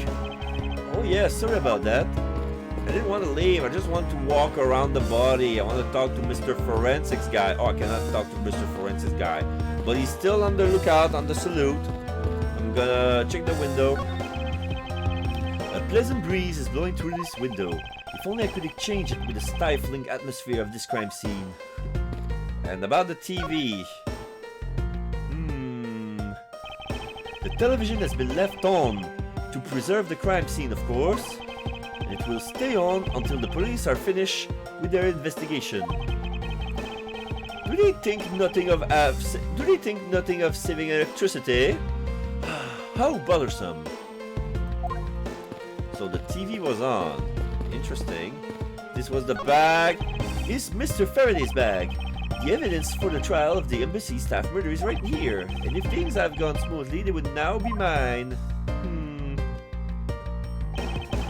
Including the two weapons in this double murder, the knife and gun, I suppose. Okay, now I'm ready to talk to you. I'm ready to talk to you. I'm talking to you, monsieur. Yes, I'm talking to you. So, what do you want to ask me about? The KG8 incident. Oh, okay. The current case of the murdered Codopian embassy staff member. I've heard that people have begun calling it the second KG8 incident. Only among you law enforcement types. And what about it? I'd like for you to tell me everything you know about the original KG8 incident. I'm afraid I can't help you. I don't know anything beyond what was reported in the papers. No, I believe you know much more since you are directly tied to the KG8 incident. I'd appreciate it if you stop with the false accusation, sleepy eyes. Baseless outbursts and useless both Baseless outbursts are useless both inside and outside the courtroom, don't you know? I do. But I also know that I do have a leg to stand on here.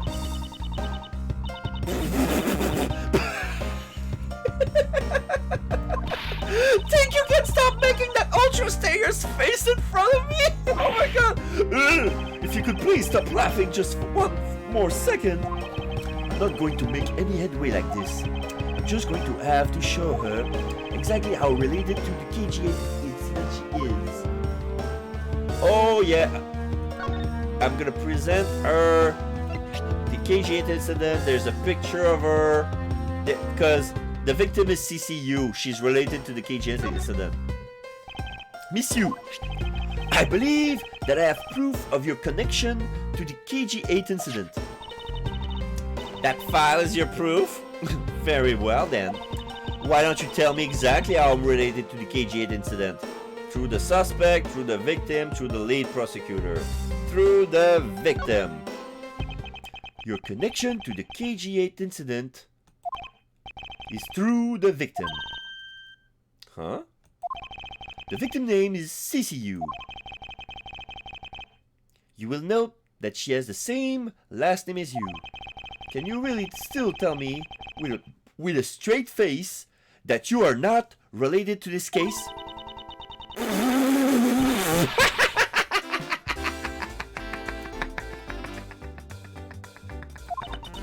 Sorry, but we're not related. No. Just kidding. You asked that question with such a serious look on your face. I couldn't help. I couldn't help but laughing. Oh, my side. I'm holding my side. It hurts. It hurts. No, because she's really holding her side. I'm not holding my side for real. Miss you, I ask that you please tell me the truth. Alright, I'll tell you everything I know. With a serious face. about the KG8 incident. So there. Drama, you music. As you guessed, the one who reported the smuggling activities of the Amano group was my sister, CCU.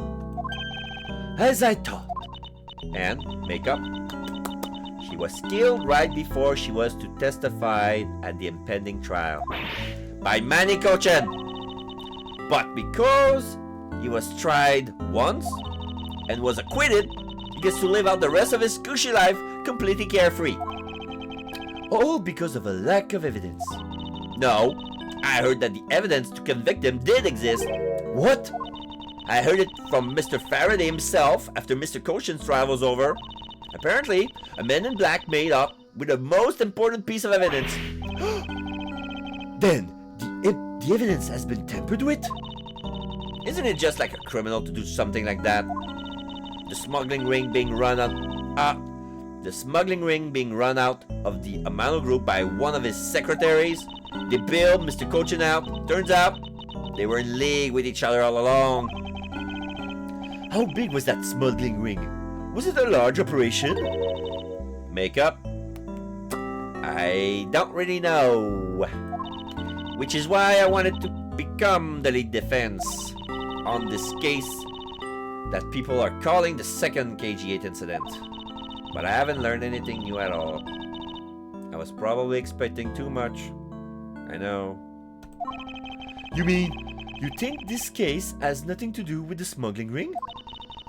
Makeup? I don't know what to think.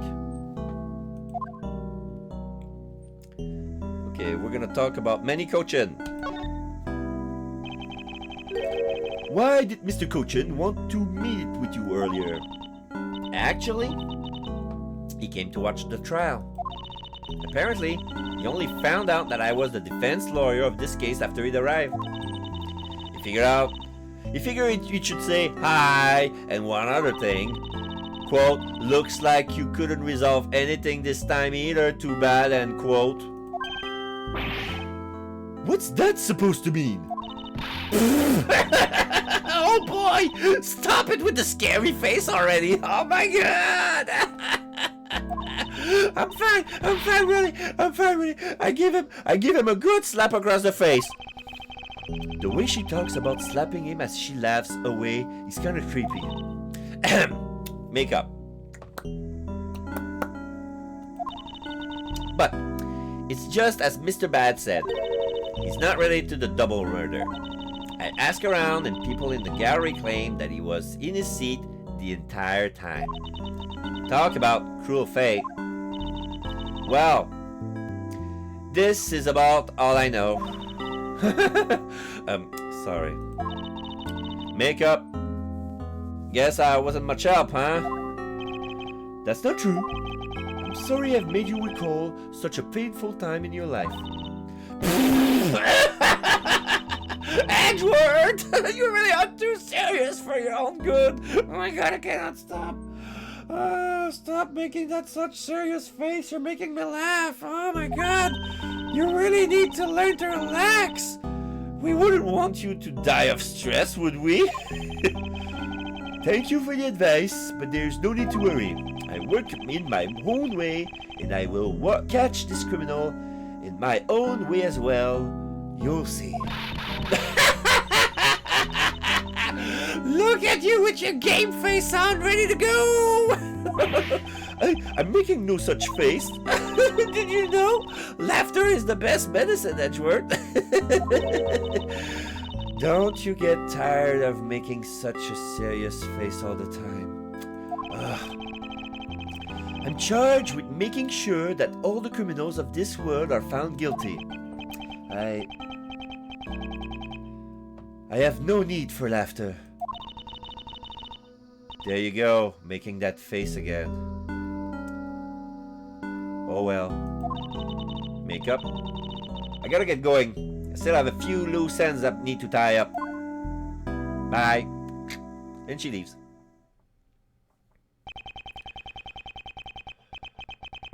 The KG8 incident and this murder investigation. It is my belief that these two cases are related to each other somehow. Plus, that Detective Gumshoe. It's obvious he's lying, even though the lie is hurting his chances. Clearly, this case is far from over, but whether or not that detective is the murderer can only be determined once I've completed my perfect investigation. Mr. Von Karma, I swear to uphold your honorable name, or my name isn't Miles Edgeworth.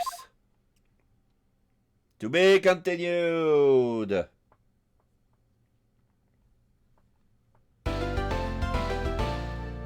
Do you want to save? Yes, I want to save. I'm having a blast, man. I'm not tired at all. Those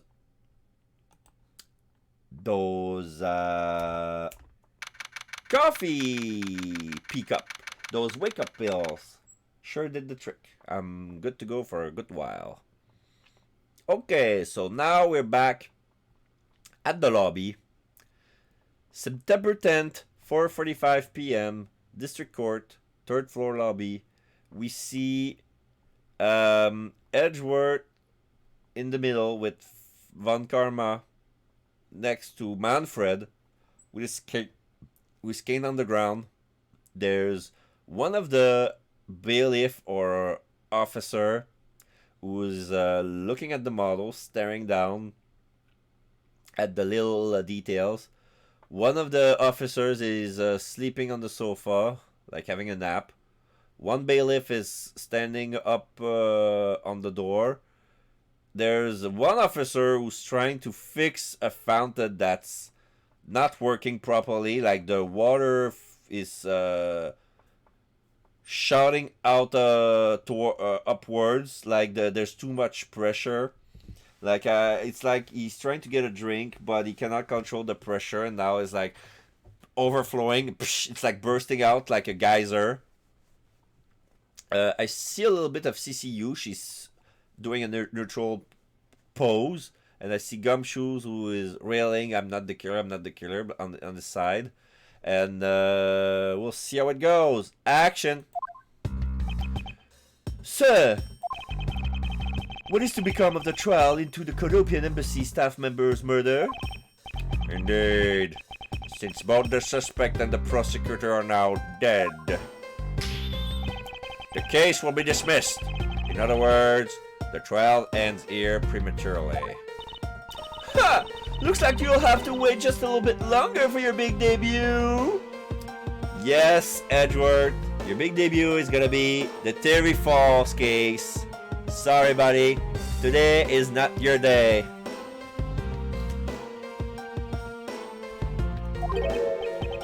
I suppose it can't be helped. The evidence for this trial will be transferred to you in a little while. ... Sir, what do you think about the murder of the Codopian Embassy staff member and the murders of Mr. Faraday and Mr. Rell? What an outrageous circus it has all become. That Faraday brought it all upon himself with his naivete. An outrageous circus, right, sir? I grow weary of this topic, Edgeworth. I will have you assigned to a different case. ... Papa, you'll come and watch my courtroom debut next, won't you? I'll consider it. Smile. Sir, if I may, please allow me to continue with my investigation. Whatever for? I know that there is already a suspect in the murder of Mr. Faraday and Mr. Rell. However, there is not enough evidence to prove that it was he who committed the crime. I'd like to continue investigating in order to find the perfect proof of his guilt. The perfect proof? Don't make me laugh. A worthless person like you has no right to claim such a thing as perfection. He's humbled. Edgeworth has been humbled. Oh my god. Papa? Who do you think is the real culprit behind these murders? thinking position, grabbing his arms. Miles and I, we're competing to see who can find the real killer first. Plus, being able to investigate a real crime scene is a really rare opportunity. It will give us some real life experience, won't you agree? If you want to investigate this case that much, then do as you wish. Then you're allowing us to continue? In court, your top priority is to win, and a solid investigation is one of the keys to winning. We'll have to make sure you become recognized as a first-rate prosecutor, don't we? It wouldn't be very interesting otherwise. I'm returning home now. Edward, Francisca, see to it I'm not disturbed, save for the result of your competition. Yes, sir! Of course, Papa! Francisca, thank you. What are you thanking me for?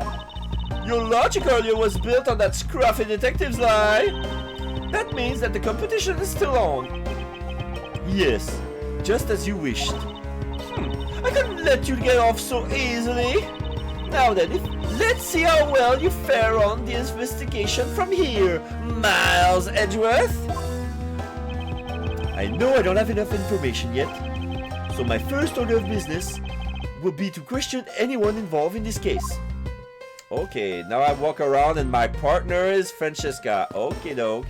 Okay, now I see Miss Yu. Now this is the defendant's lobby. I cannot go there. I can access the courtroom. Oh my god! I'm in the courtroom. You guys, oh my god, if you could see this, I'm in the courtroom. Okay, I'm gonna examine this. Any day now, I'll be taking my rightful place behind this bench. This is the prosecutor's bench. And by that time, I should already be standing here. It'd be downright disgraceful if I beat you to it, wouldn't it? If that were to happen, Francisca, I'll eat my cravat. Oh. Is that why his cravat is gone? Is that because when we saw Miles the first time, he has the outfit, but I don't believe he has his cravat. Or maybe his little maybe his little, okay. No, he kept everything.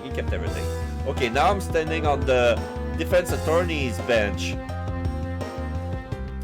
But it feels so right because from this angle, because on the Phoenix Wright games, Phoenix always appears on the left. But because it's the judge's point of view, he should be where Edgeworth is right now. But we all accustomed to see Edgeworth on the right. So right now he's on the right, but this is the defense bench because it's reverted. I'm gonna examine this. It's the defense attorney's bench. You'll probably be standing on this. I would probably be standing on this side of the courtroom if that incident hadn't happened.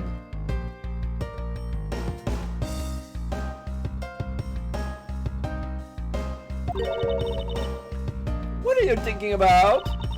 Lately, the more wrinkly your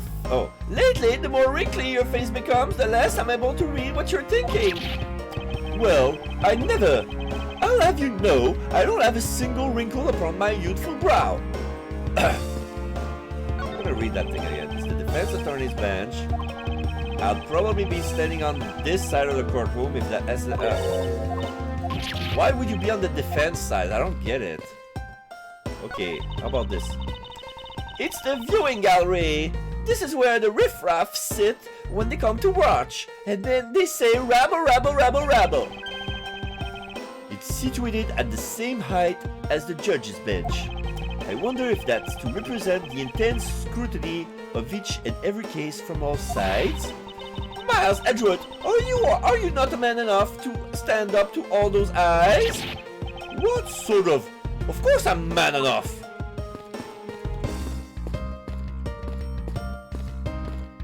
Okay, this is the defendant's bench. Oh, it's the witness stand.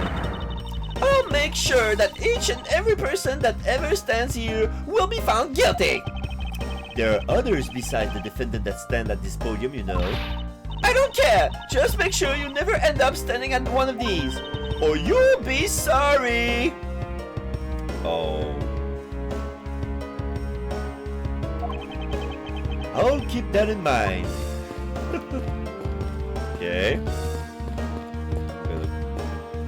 Oh, I can go there.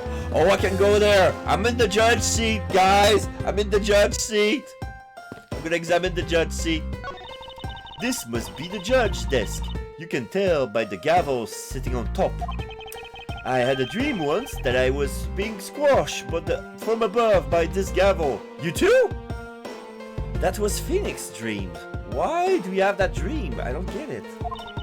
You're such a weakling, Miles Edgeworth. You have no idea how frightening it was. The judge's chair. It must be wonderful to be able to sit the whole time. Yes, as opposed to us prosecutors and defense attorney who have to stand.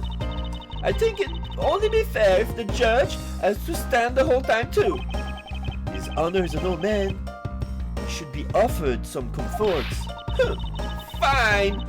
If he can enjoy his chair, but he'll share in our pain through my lashes. I fear for the judge if Francisca were to ever become a real prosecutor. Oh boy.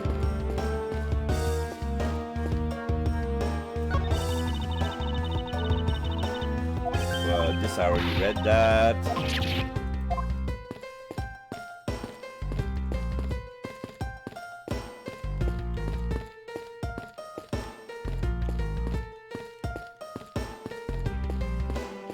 Okay, I'm out. Because there's nothing in the courtroom. I don't know why they give me the option to go there. I'm gonna talk to Francesca. What's if she has something to say Yes, what is it? to this trial? It feels like there's a whole backside to this case we're not seeing. And here we had thought that it was a case where the two men had killed each other. We're lacking in information. And as a Von Karma, I can hardly call this a perfect investigation. Indeed, it is as you say. I can't believe we agree on something. Ugh. Just what is so revolting about agreeing? Anyway, our first move should be to speak with everyone related to this case. Indeed, even if you had not said it, I was planning to do so anyway. Ah, what was that lash for? Yeah, so if you're lost, like if you don't know like where to go, you talk to your partner and says, Oh yeah, I was doing that. say you leave that playthrough, like that game for a very long time, and then you come back, you don't have any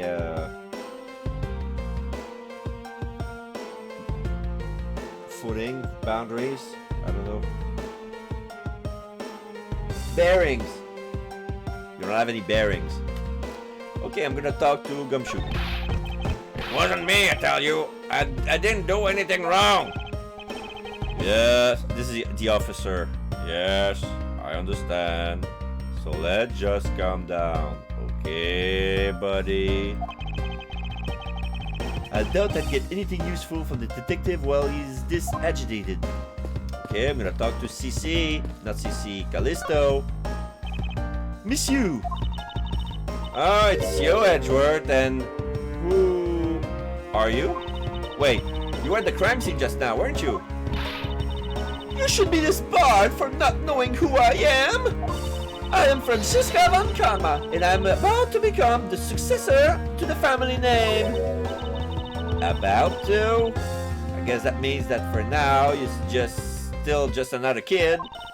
In which case, it's only natural that I didn't know who you are. Why are you whipping me? Yeah, why would she whip a girl? No, whip Edgeworth.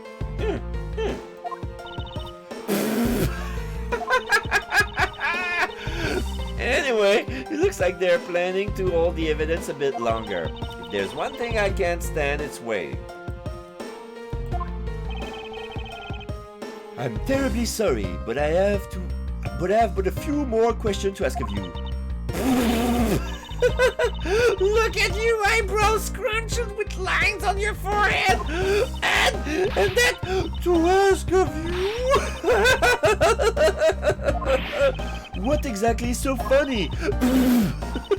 sorry, I'm just bad at dealing with a super serious atmosphere. Apparently, they failed to teach you proper behavior at a crime scene in law school. I feel much better now. So, what is it you want to talk about? I'd like to inquire as to where you were at the time of the murder. Oh, map scene. Okay. We have a map of the whole thing. So we were in defendant lobby number 1 the whole time up until we heard the gunshot. Okay. The two lobbies are not connected to each other. There's the courtyard on top. There's a little hall. There's a little hallway in the bottom. Okay, the courtyard is outside. Okay, this is a partial map of the courthouse. Okay, there's a courtyard that's surrounding lobby number 1 and lobby number 2. There's a little hall in which we can access lobby number 2 and then lobby number 1. But lobby number 1 and lobby number 2 are not linked to each other with a door. Like there's a wall.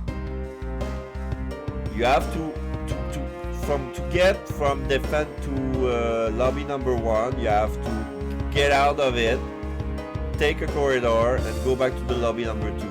From that corridor, you can access the 3rd floor lobby. From the 3rd floor lobby, you can access the courtroom. In the 3rd floor lobby, there's another door. The door that was that there's a bailiff that goes outside. I don't know. Okay. So let's say this is outside. To access the courtyard, you have to take another corridor. Oh my god. 3rd floor lobby. Okay, this is the 3rd floor. But there's a courtyard on the 3rd floor? Huh. There's actually a courtyard on the 3rd floor. And there are windows.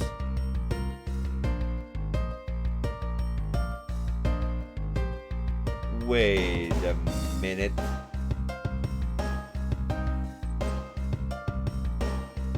There was a breeze, so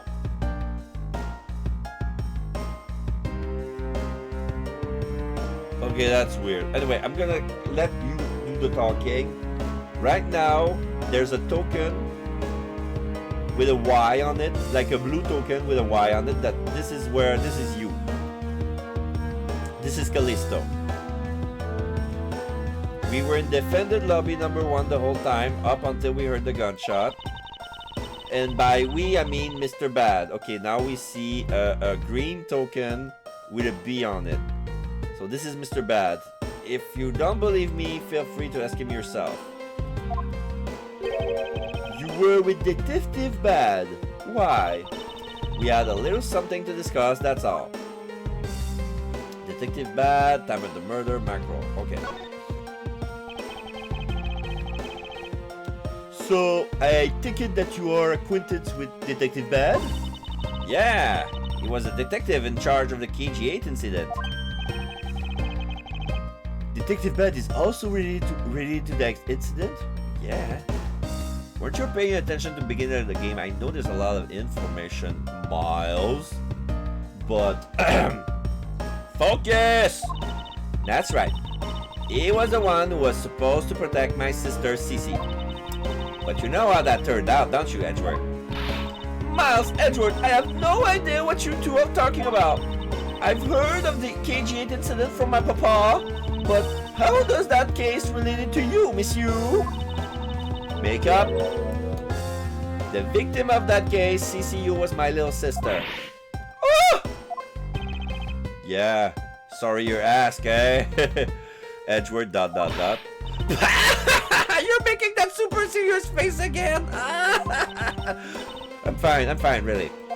I'm just making a point to rub some more salt in his wounded pride every time I see him. The way she talks about doing that as she laughs away is kind of creepy. Oh, speaking of Mr. Bad, he and Mr. Faraday, I'd say they met up just about every single time the Yatagarasu made a move. It was practically a given that the two would meet up at every one of the crime scenes. I see. He did mention that he's in charge of the Yatagarasu investigation earlier. Maybe I should ask her what she knows about the Yatagarasu in more details. You claim at the time of the murder you were with Detective Bad. But don't you lawyers usually discuss the trial with your client during a recess? I'm gonna need water.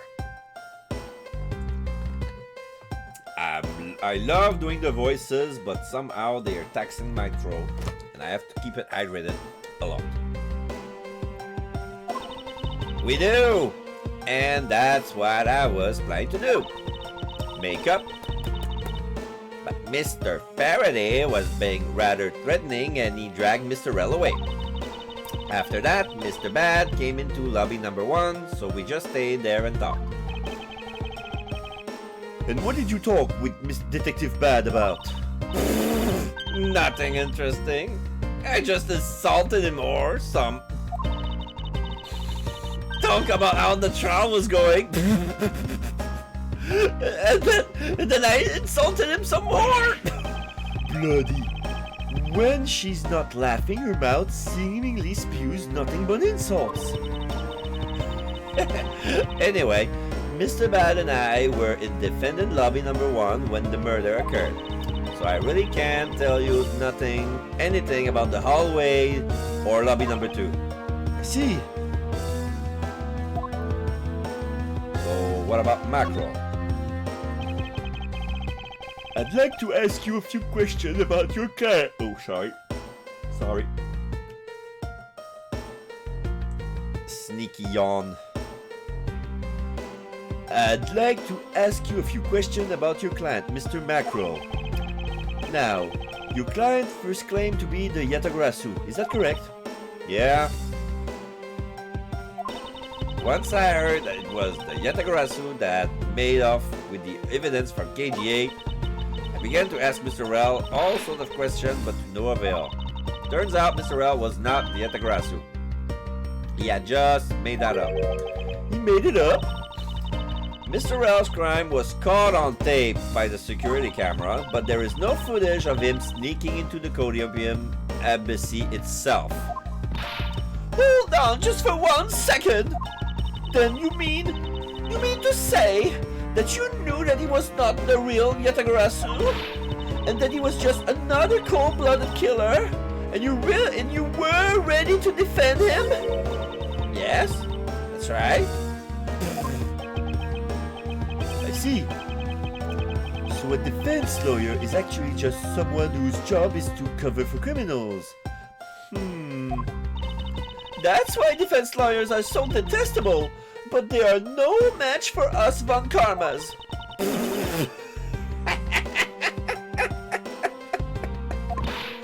I don't believe it, you're so serious. Why don't you save that face for something really worth being serious about? And Edgeworth, do you remember what I said earlier? I have my own agenda. I'm still on the hunt for leads regarding the KG8 incident, alright? And for that, you have not a single qualm about defending a known killer? Don't put words in my mouth. I said no such thing, sleepy eyes.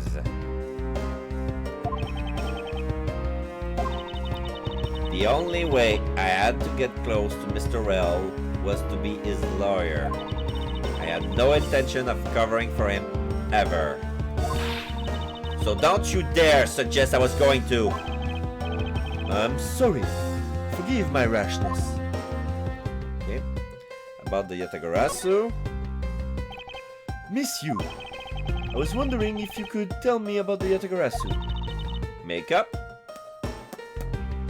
The Yatagarasu. I don't really know much about that character myself. But I do get a lot of consultation requests from companies to defend them.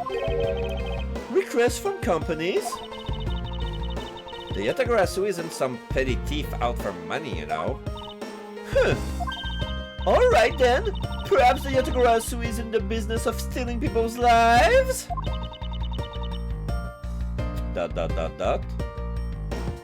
I don't know if she's about to laugh or not, so I'm gonna stick with her neutral, sleepy eye face. You're not very funny or witty, are you, little Miss Von Karma? Francisca, be careful about who you whip. She was about to whip. Choose carefully, or we may be sued by... Ow! Oh, he was afraid that she's gonna go whip her. Choose carefully, or we may be sued by... Woo! There! I chose carefully, just like you wanted.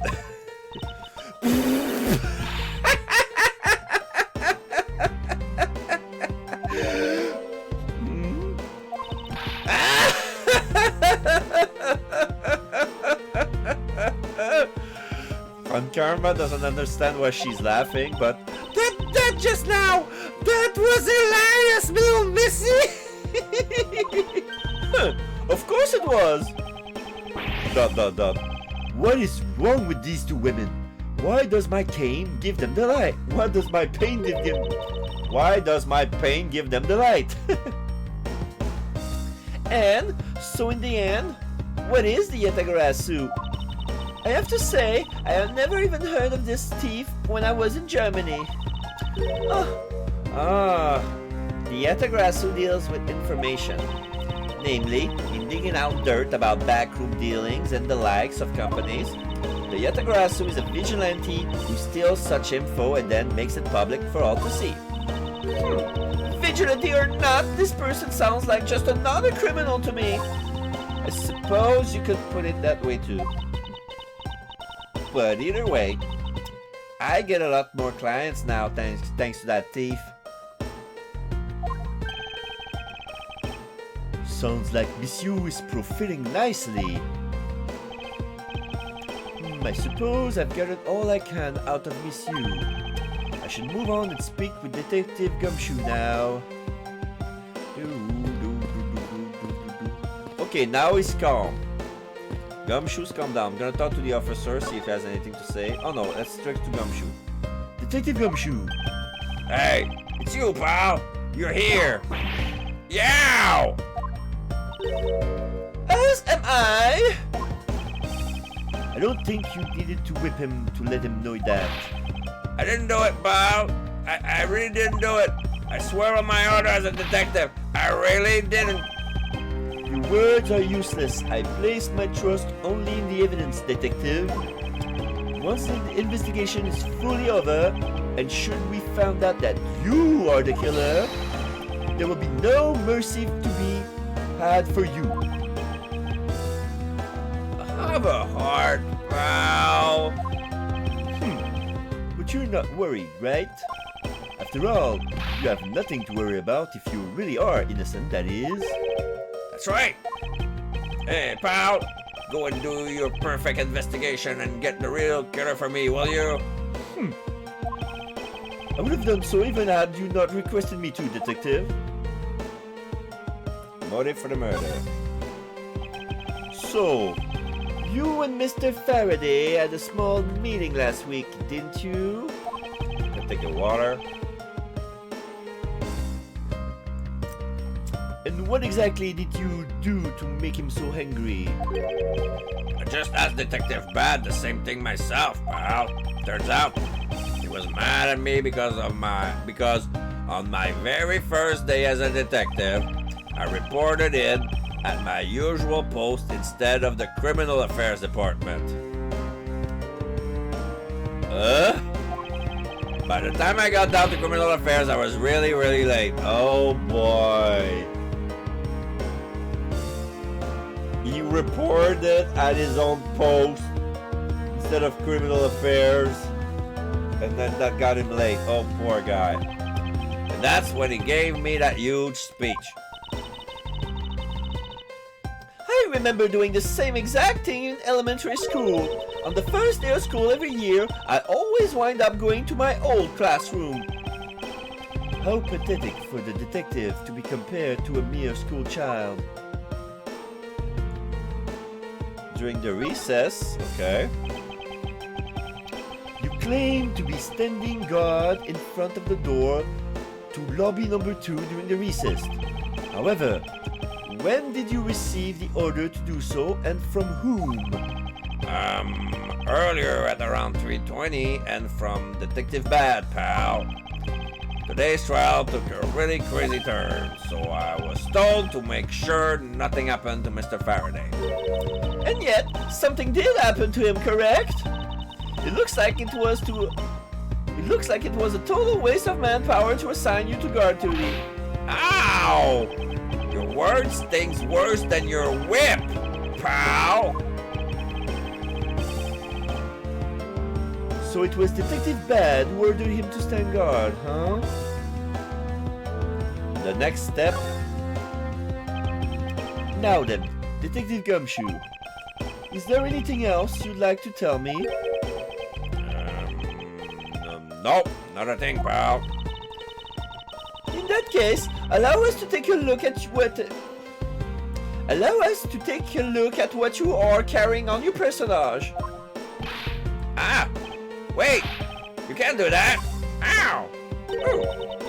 There's nothing of any particular value here. Well, my handcuffs and badge were confiscated by Detective Bad, so you know. And what is that open envelope I see sticking out of your pocket? Oh! Ends off, pal! Just show it to us already! Ow! Aha! Annual bonus check within, $5 total, except there is no check inside. You've had your look, now give it back, pal. It's my first bonus as a brand new detective. I just got it and cashed it in today. I had literally no cash on me up until I did, you know. So that envelope is really special to me. Now give it back. When did you cash your check, Gumshoe? Oh my god. I hope it's not what I think it is. Oh my god. Okay. Continuing on. You don't need rubbish like this. Don't worry, we'll throw it away for you later. How could you? How could you? Annual bonus envelope. Evidence received from Detective Gumshoe. Annual bonus envelope data jotted down in my organizer. Oh. Now we see an officer coming by. I'm sorry, but I need to take him in for questioning now. I think I've asked him enough. I think I've asked him just about everything I needed to. No, wait. Since he became a suspect, there is one piece of evidence I should reconfirm. Officer, I ask that you wait for a second. I still have one thing I'd like to reconfirm with Detective Gumshoe.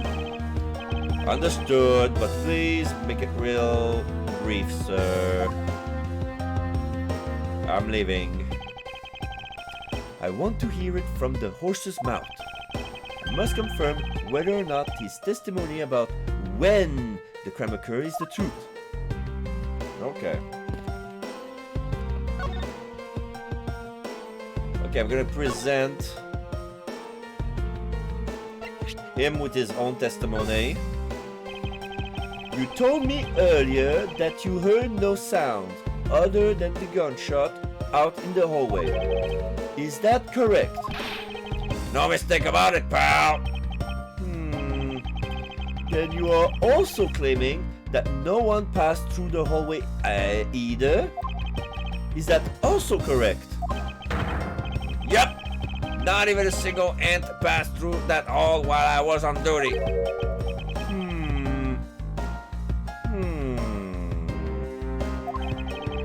You do realize that the lie you're telling is only making life more difficult for yourself?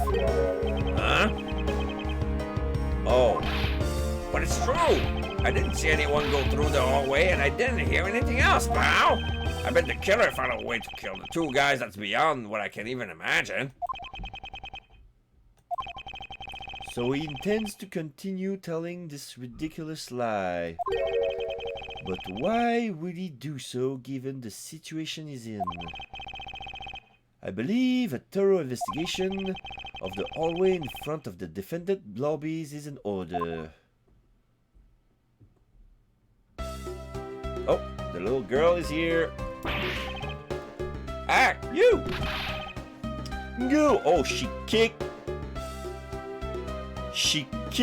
Edgeworth in the back of the leg, right where the knee bent, and Edgeworth toppled over and is now kneeling on the ground. That little girl is mad. She sneaked attack, kick Edgeworth to make him fall. She doesn't have a balloon anymore.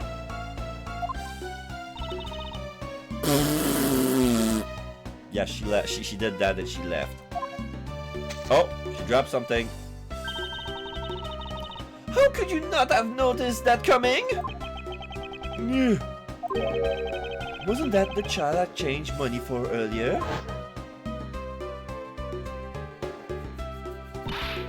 Thanks! That's exactly what I needed! Kids can sometimes be so cruel. It looks like she dropped something! A Swiss roll. Swiss roll data jotted down in my organizer. Maybe we should arrest the girl? She might turn out to be a valuable lead. Yeah. I believe some sort of punishment may need to be dealt the next time we meet. I believe I've asked all that I needed to out of this man. Now, for Detective Bad and the judge. We have to confirm who is correct, the judge or that scruff face, right? I suppose we should inspect the hallway in front of lobby number 2 next then. I suppose so. Shall we head on over, Francesca? Ah, now the door is unlocked. Thank you. September 10, District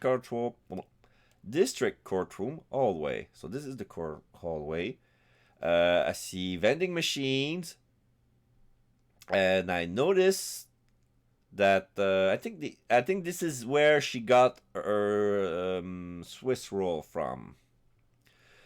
I see Detective Bad who's writing down in his notebook the testimony of the judge. The judge looks smaller.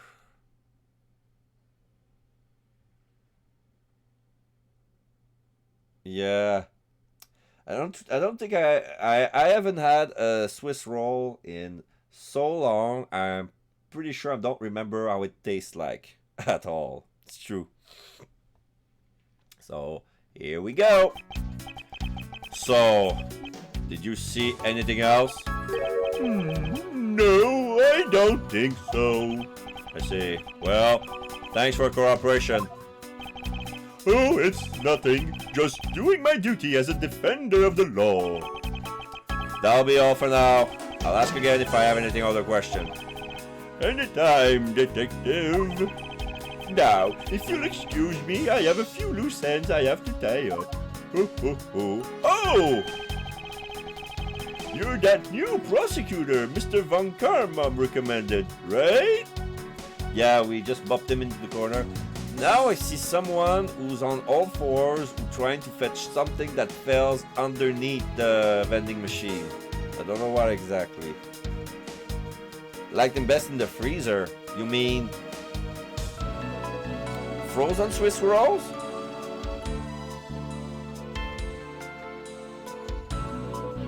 You would eat them cold, like like an ice cream sandwich or. Okay, so now we're gonna talk with the judge. My name is Miles Edgeworth, Your Honor. Ballerina bow. And I'm Manfred von Karma's daughter, Franziska von Karma. I'm set to become the successor to my genius father at any day now, Your Honor. Oh, I see. Mr. New Prosecutor's... Oh, I didn't have the chance to read that, man. He just got spooked by something. I bit my tongue. Are you alright, Your Honor? Please feel free to refer to me as just Miss von Karma, Your Honor. As for him, just Edgeworth is fine. Apparently somebody doesn't feel that I'm worthy of a proper title. Very well then. I shall call you Miss Von Karma and Mr. Prosecutor Edgeworth. Your Honor, Mr. Edgeworth is fine, sir. Now, about your earlier testimony. Yes? What about it, Mr. Edgeworth? I would like to ask you a few questions about what exactly you saw. All right. After all, it's my duty to clarify my testimony as a defender of the law. I greatly appreciate your cooperation, Your Honor. Makes them a little easier to eat when they're not quite as messy. Okay. Yeah, it's true that they might crumble. Yeah. I see what you're coming from. But I don't know. It's true that it's less messy, but are they better tasting? That's what I need to know. They taste the same, but just less messy? I never tried eating a Swiss roll frozen or just very hard. Now, the first thing I need to do is figure out that detective's exact movements. Okay, investigation time. All the way. Begin. Okay, I'm walking. Examine the first vending machine. Oh! It would appear that this vending machine sells snacks and various other food. Now I got vending machine that sells courtroom special goods. A few sweet items are for sale. In the logic box. Okay. Oh, okay, I get it. Because I see beef jerky, $9. Ham sandwich, $8. Hot dogs, milk, and Swiss rolls. So this is the vending machine while she bought the Swiss roll from. You know what? I think I did eat some frozen Swiss rolls. It's true that it's but it's like the thing. This is a tradition. In Christmas time, we would always eat Swiss logs, which is a Swiss rolls. But there's gonna be frosting that's close to ice cream. It tastes about the same, they're just a little easier to eat and keep them from light crumbling while you're eating. Yeah. You have to keep them from the light, and it's true that. Okay.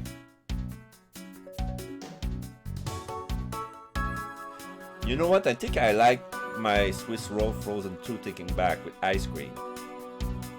Yeah. What will they think of next? Just lovely. She's reading. Don't be a jerk in court like these beef jerks. One pig packet for $9. Defendant's fresh milk, 1/2 pint for $7. Stay neutral as the Swiss do until the end with these for $6. They're awfully overpriced. The lineup is simply awful, period. Speaking of snacks, I wonder if that Swiss roll the little girl dropped is from this machine? I was wondering about that myself. Orange juice, $9. Hot dog, $7. Ham sandwich, $8. Yeah, These are overpriced. My God. Half a pint of orange juice, $9? Is $2 more than milk? Usually milk is more expensive, right? Or no, orange juice is a bit expensive, but by $2? My God. Okay, I'm gonna read all of these. Hot dog, $7. When you're in hot water, you might need a hot dog.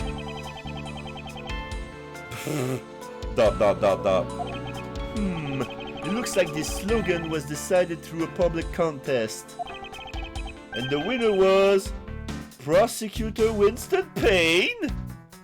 That's right! I made that!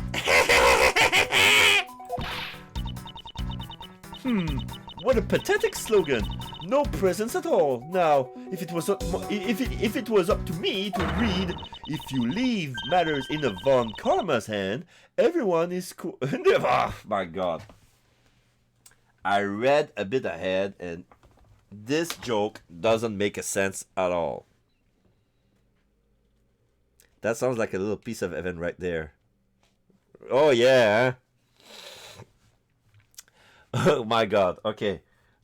This is Edgeworth's acumen when it comes to making joke. If you leave matter in the Von Karma's hand, everyone in court will be found guilty dogs.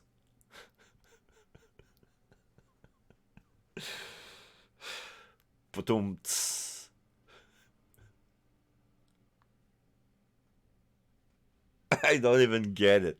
That's the worst part. I know there's something. I cannot see it. Is there a punch? Where's the punchline? I'm waiting for the punchline. If you leave matters in the Von Karma's hands, everyone in court will be found guilty dogs. ... Of course. Overruled!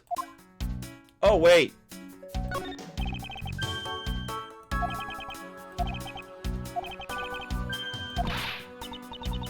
Okay. Okay. I got it wrong. Do you get 2 for $3.89 at Cheats? I got it. At Cheats? No. That's a pretty sweet deal. Two Swiss roll for $3.89. Okay, I got it all wrong. This was okay. I'm gonna redo that scene because there was a sound clip that doesn't make sense because I misread the name of who said the thing. So that was Von Karma who made the joke. What a pathetic slogan! No presents at all. Now, if it was up to me, it would read, if you leave matters in Von Karma's hand, everyone in court will be found guilty dogs. Objection! Overruled! There. That was it. Just... that was worth it, eh? To do this over. Don't be a jerk in court like these beef jerks. I see. Objection! Miles Edgeworth, would you agree that it's a very clever pun? Do you really think they put that much effort? Into the product name? Even a foolish fool could understand the foolish thinking of the fool who made it up. You're acting so foolishly that I got so thoroughly mad, and am now utterly famished. If you wanted a pack of these, all you had to do was ask, like a normal person. Ham sandwich, $8. Don't let the prosecution and the defense make a ham sandwich out of you. It sounds like it's directed at that ham of a judge. Well, it certainly isn't directed at me. I can outmaneuver him any day. Orange juice, $9. When it's looking bad, blind your opposition. Blind your opposition with some OJ. Are they promoting violence?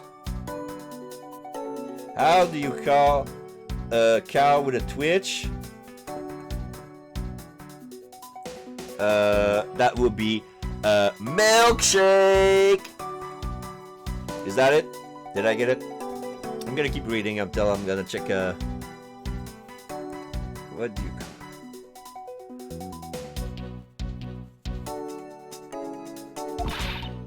Don't worry, my whip will make sure that anybody following this advice won't be for long. Compared to the sting of a whip, the sting of orange juice may not be so bad. Milk, $7. Defendant's fresh milk. What exactly is that supposed to mean? Oh, beef jerky.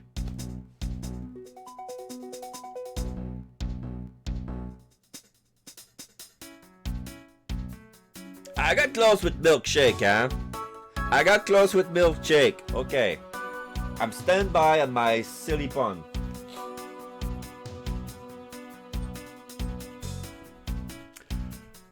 Defendant's fresh milk. What exactly is that supposed to mean? I bet it means that the milk is freshly milked by various defendants on trial right now. No, I think it might mean that this was milk right here from the various defendants. Miles Edgeworth, you can't possibly be serious. Of course not. Swiss rolls. Stay neutral as the Swiss do until the end with these. The end of what? Well, I assume it means the end of the trial. I suppose this means that one should eat these during a recess. You can't eat during a trial, so I suppose the only time you can eat them is now, huh? I wouldn't mind if you wanted to eat one now. They come in packs of 2 after all. We're in the middle of an investigation. Besides, I don't have $6 on me. For a 13-year-old in 2004. No, wait, it's 2009. That game was made in 2009. Yeah. No, that one goes like this. What do you call a coward quake? Oh, okay. A coward quake. What do you get when you when a cow gets hit by an earthquake? Yeah. I'm gonna take some more water. More water.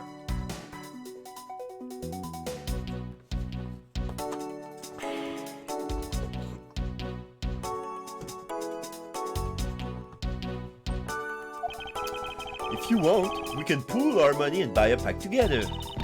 If I have to split it with you, then I don't want it. Okay. Credit card accepted.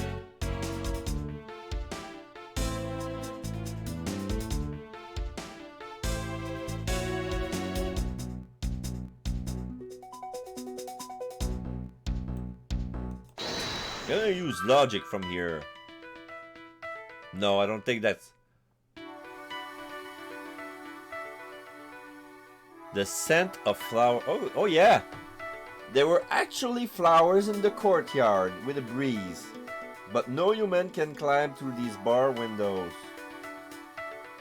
Oh, maybe because it's a front of you map. Okay.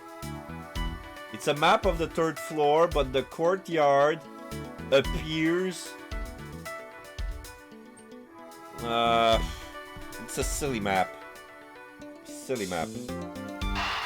Because the way the map was shown, there was an access from the courtyard through a small corridor that goes into the hallway, that goes in the defendant lobby, that goes into the main lobby, that goes into the courtroom, and then there's another door in the main lobby that goes outside in the courtyard.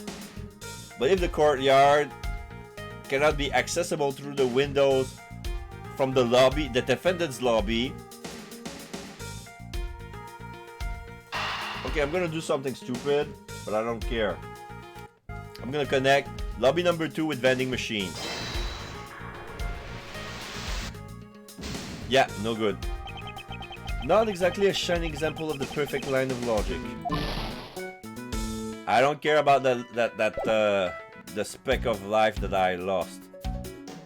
It says, I noticed that it says credit card accepted, and then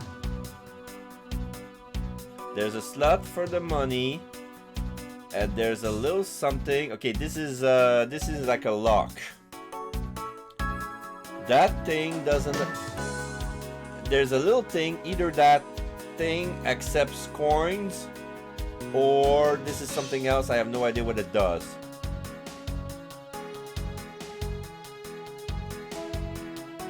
Oh, Jesse's in the house. What is up, Jesse? Why are you buying this time with a credit card? Okay, right now we in the lobby. Okay, I'm gonna step back to give you a good description of where I'm standing right now. I'm in the hallway of the courthouse right now. I'm investigating. Right next to me is the judge. I can talk to him because he's a witness this time. I'm in the investigation. There's a murder. There's been a double homicide that happens in the courthouse, and the judge was witness to something. Can you believe it? I'm gonna talk with the judge, see what he has to say. Your Honor, I'd like to ask you a few questions if you don't mind. Where were you at the time of the murder? Do you suspect me of something? No, nothing of the sort, Your Honor. Take out his gavel and then start hitting his palm with it like someone's about to get judged. Where are you, Brian? Very well. You may continue with your testimony. Your Honor, it's your testimony I'm after. Oh, sorry. I had no idea you were chasing after me or my testimony. I'm beginning to sense that I might want to avoid being in a trial run by this judge. Okay, time of the murder.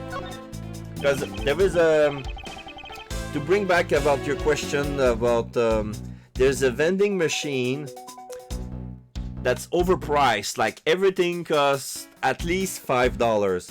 Like there was milk, half a pint $7, orange juice half a pint $9, beef jerky $8, ham sandwich $8, hot dog $9, and Swiss roll $6.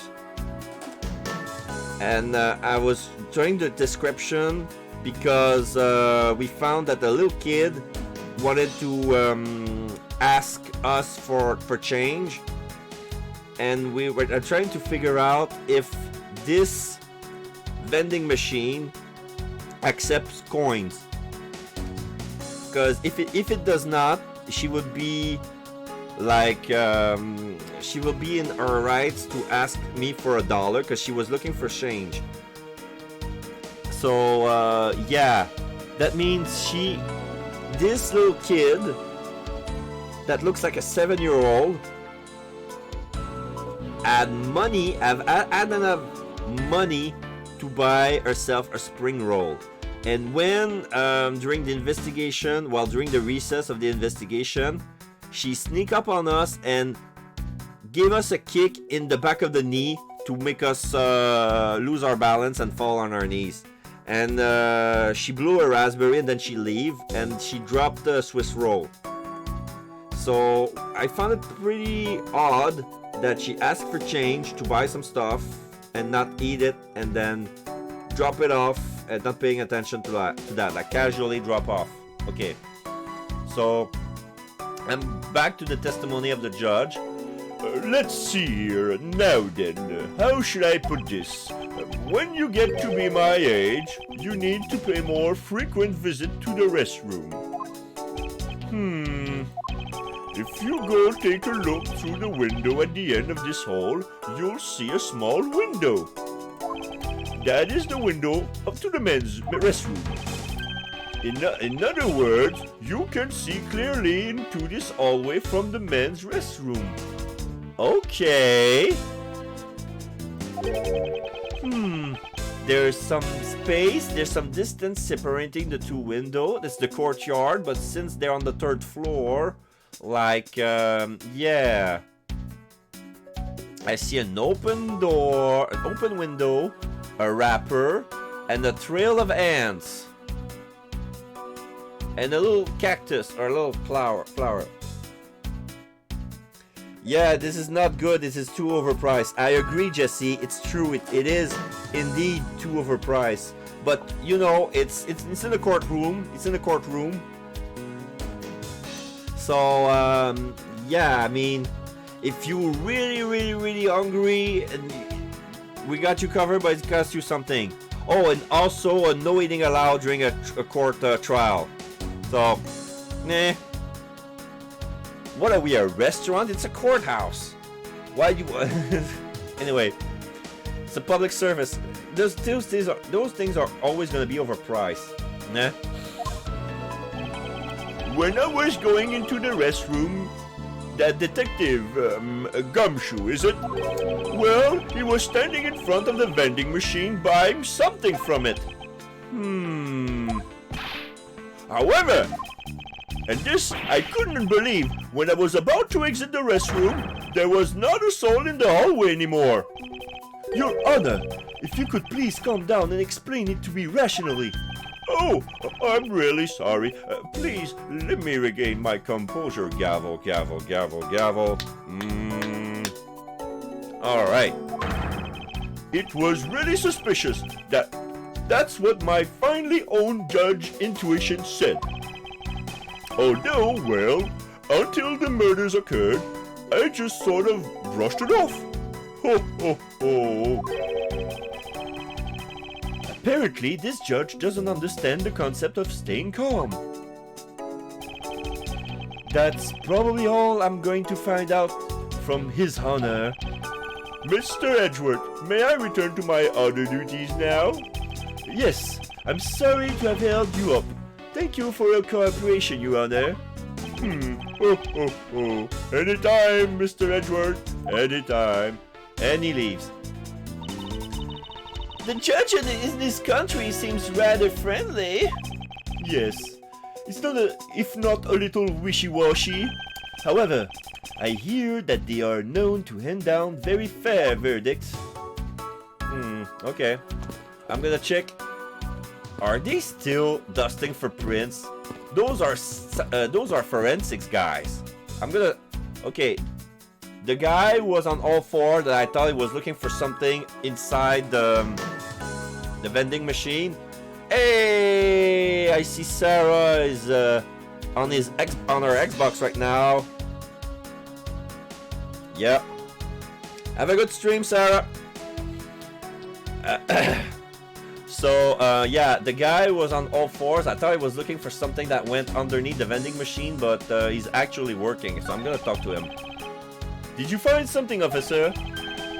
I think there's a dollar bill back there. Come on, just a little more. Oh, I was right. Is there no one working this crime scene who isn't a total waste of living tissue? Unfortunately, there doesn't seem to be a single person we can deem useful here. I'm gonna examine the vending machine. It doesn't look like there's anything contradictory left in this area. I suppose not. Perhaps I should check somewhere else. I'm gonna talk to this forensic guy. Have you found anything suspicious any suspicious fingerprints, officer? No, just the fingerprints of those involved with the case, sir. I guess we know all of the players in this game then, huh? It appears that way, but I have the nagging feeling that we're missing something. And I suspect that we're missing in the hiding right here in this... And I suspect that what we're missing right here is hiding right here in this crime scene somewhere. Okay. Oh, there's a poster of the judge that says Justice, Judgment, and he's handing the gavel up to a son that's like there's a son behind some cloud, and then there's a beam of sunlight that brightens the judge, and he's handing its gavel to him in a pose like Thor. Like the judge is really posing like Thor. He's making a most ridiculous looking face. That may be, but at least he doesn't look like someone who would tell a lie on purpose. I suppose, but to a Von Karma, evidence is the only thing that carries any weight. Of course. At any rate, this poster seems to be of no use to us right now. Okay. And this hallway is blocked because it accesses the 3rd floor lobby, and this is where we came from. Defendant lobby number 1. Yeah, this is where Detective Bad and Callisto you were. This is where Gumshoe was guarding. That's the actual scene of the crime. Oh, here's the window. Here's the window in question. I'm gonna examine it. I won't rest until I've suspected every suspicious looking nook and cranny. Okay. There's a... It's a side scroller, like it's a window that has 2 parts. I'm seeing the bottom half, but there's also a top half. So here's the top. I see the other window. I'm gonna examine that. So that window on the other side belongs to the men's restroom. Okay, so this is where the restroom is. So the judge could see from there, but he couldn't see the ants. He couldn't see the wrapper. I can't see it. At your height, I'm not surprised. Ouch! I guess short people have feelings too.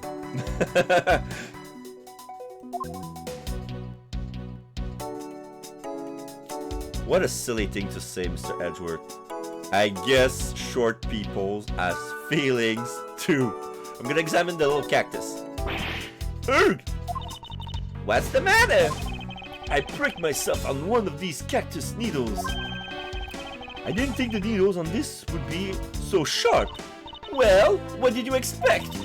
Can't you imagine how bad it would be if you were hit on the head with one of these? Anyway, this cactus seems to be unrelated to our case. Do you really think so? Because I believe that this cactus sitting on this windowsill is completely related. Potted cactus sitting on the hallway windowsill. Its needles are dangerous. Okay. In the logic box. Oh, well then, I look forward to explanation on how exactly it is related. Okay, I'm gonna get the little wrapper here. What is this? It's like a little piece of fabric. Like, oh my god, it's the wrapping of a balloon. Oh, I figured it out.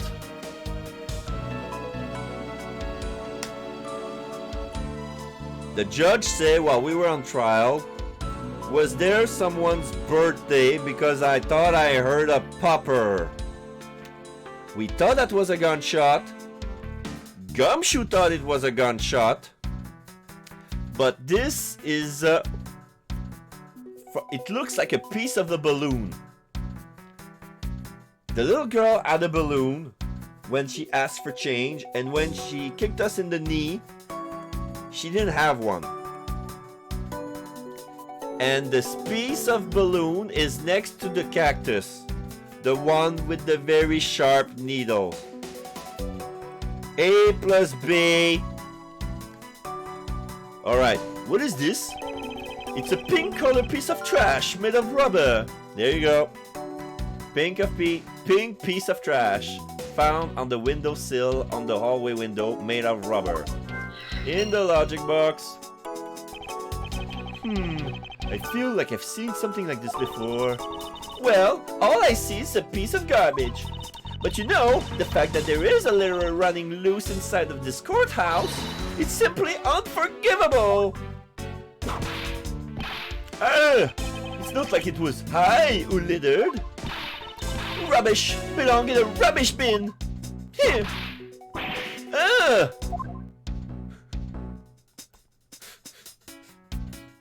Examine the ants.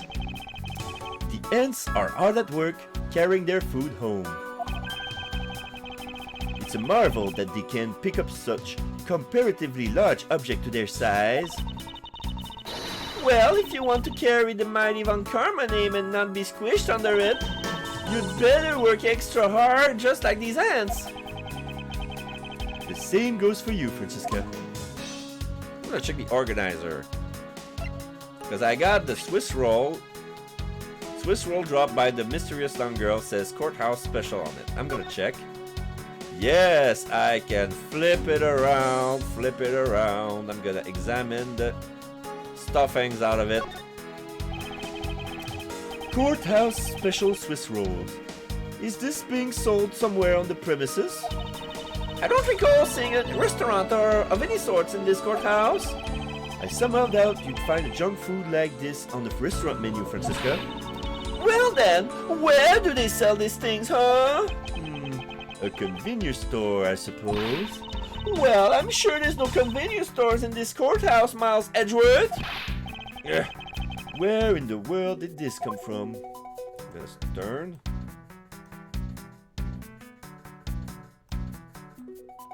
Turn, turn. Turn on the other side. It looks unopened. And they say they pack 2. Is that the only thing? Yeah, it's the only thing.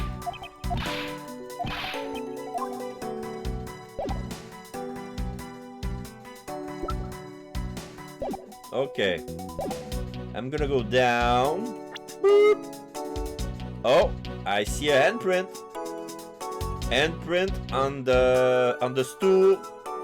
Like it's like a sofa, but no with no back.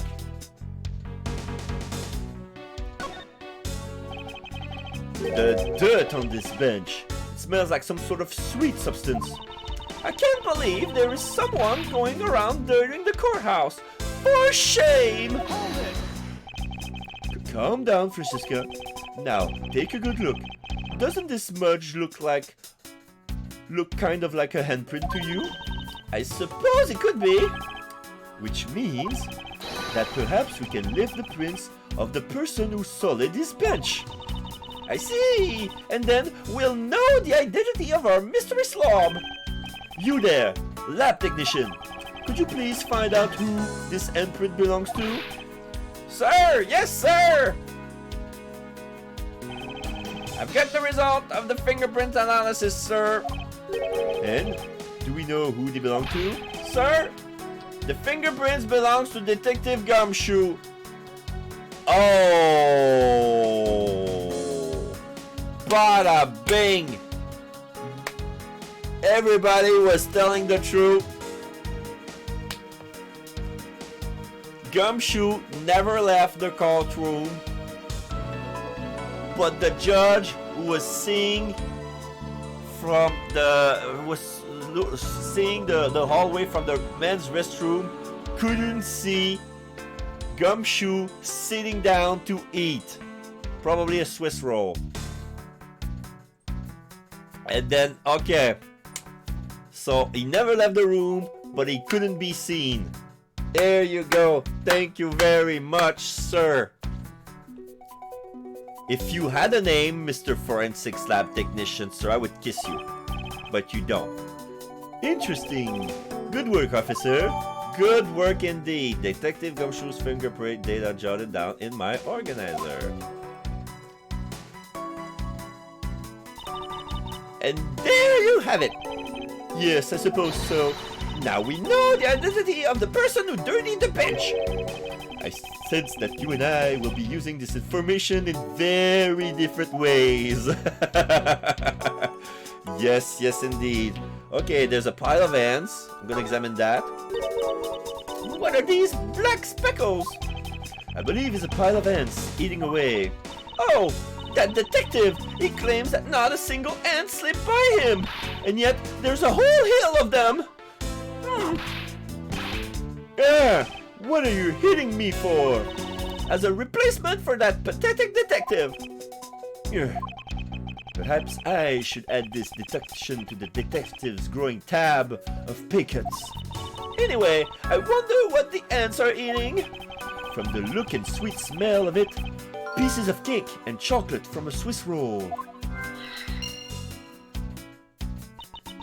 Miles Edgeworth, the courthouse is to be kept pristine at all times. Stop hitting me! It wasn't me that dropped the food on the ground. The courthouse must be kept clean. Ow!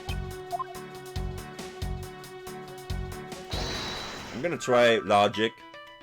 Oh yeah, I got five thoughts in my logic box. I'm gonna try to do some connection. Save Swiss roll crumbs. Vending machine.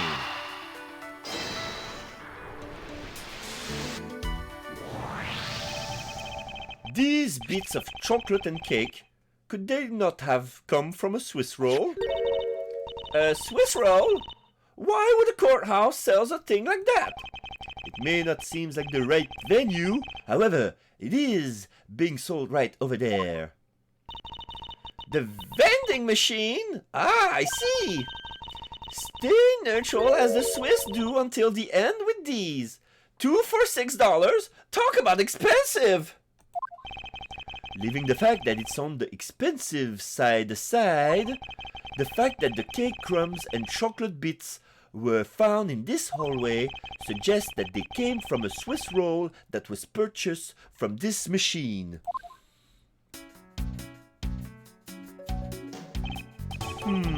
I think I have a pretty clear picture of what happened here now. Naturally. After all, I'm here, aren't I? Detective Gumshoe must have sat on this bench as he ate a Swiss roll. Oh, now we see a reenactment with a picture. And as he ate, he dropped it on the floor and sullied the bench. Detective Gumshoe's fingerprints data updated in my organizer. Oh, how could he have not cleaned up after himself? How utterly despicable! Don't you dare with me again! It wasn't I who made the mess in the first place. Anyway, if it was indeed Detective Gumshoe who bought the Swiss roll, that creates a rather interesting contradiction of facts. A contradiction? Where? I think another at the special courthouse vending. Another look at the special courthouse vending is in order. Oh, I see. Oh, that's so sweet. Here's what I thought. Gumshoe had a $5 bonus for his first day as a detective. He had $5. He was hungry. He couldn't afford any of the things. There's a little girl who wants to. Maybe they're gonna share Swiss rolls with them. So I think that's where they got the thing. So she had money, but she only had coins. But this vending machine only accepts bills. So she came to us, asking for $1. We gave her a full dollar bill. We got the change. And so now Gumshoe could buy the Swiss roll with the $5 and the $1, and they share the Swiss roll. But now he sat with on the bench, and he got surprised. He got surprised by the balloon that got popped because they were eating together. She was there. We didn't see it on the picture, but she was there. She was sitting on the bench with her balloon at the perfect height of the cactus, hanging on the windowsill. Balloon got popped off, and Gumshoe got spooked, dropped the Swiss roll, and the trail of ants is proof of that. Now, let's bring this train of thought home. Alright. Okay, what else? Oh, there's more in the logic, yeah. They kicked me out of logic, but I wasn't done. Pink tree, piece of trash. Windowsill cactus. Connect. This pink rubbery substance, I saw this in a different form earlier today. I believe this is a piece of a popped balloon. I suppose that's possible. The balloon probably got a little too close to our friend, the windowsill cactus. That would be the logical conclusion, yes. Balloon piece data jotted down in my organizer. It's no longer a pink... Oh no. The pink piece of trash that was in my logic box has been converted into a balloon piece evidence in my organizer. Okay, nice. Is there something else? No, I'm stuck with the lobby number 2 window. Okay.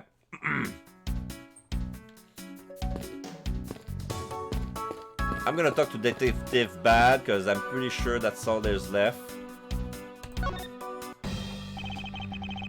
Detective Bad, I have something I wish to inquire about. Mirror. Yeah. I'm sorry, looking at my face, I found this look more interesting than talking to you. Back in my trench coat. Hey! How about doing some actual work, you? I wish to inquire into Detective Gumshoe's movement during the recess.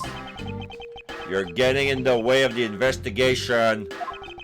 I have an order from Mr. Von Karma himself. Plus, I still hold investigative authority. Tch. Detective Gumshoe. So I hear you were the one who called for Detective Gumshoe to come down here.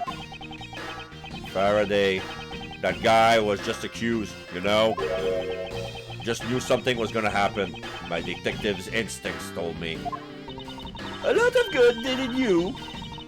A lot of good it did you. You could even protect one lone prosecutor with it. Gun!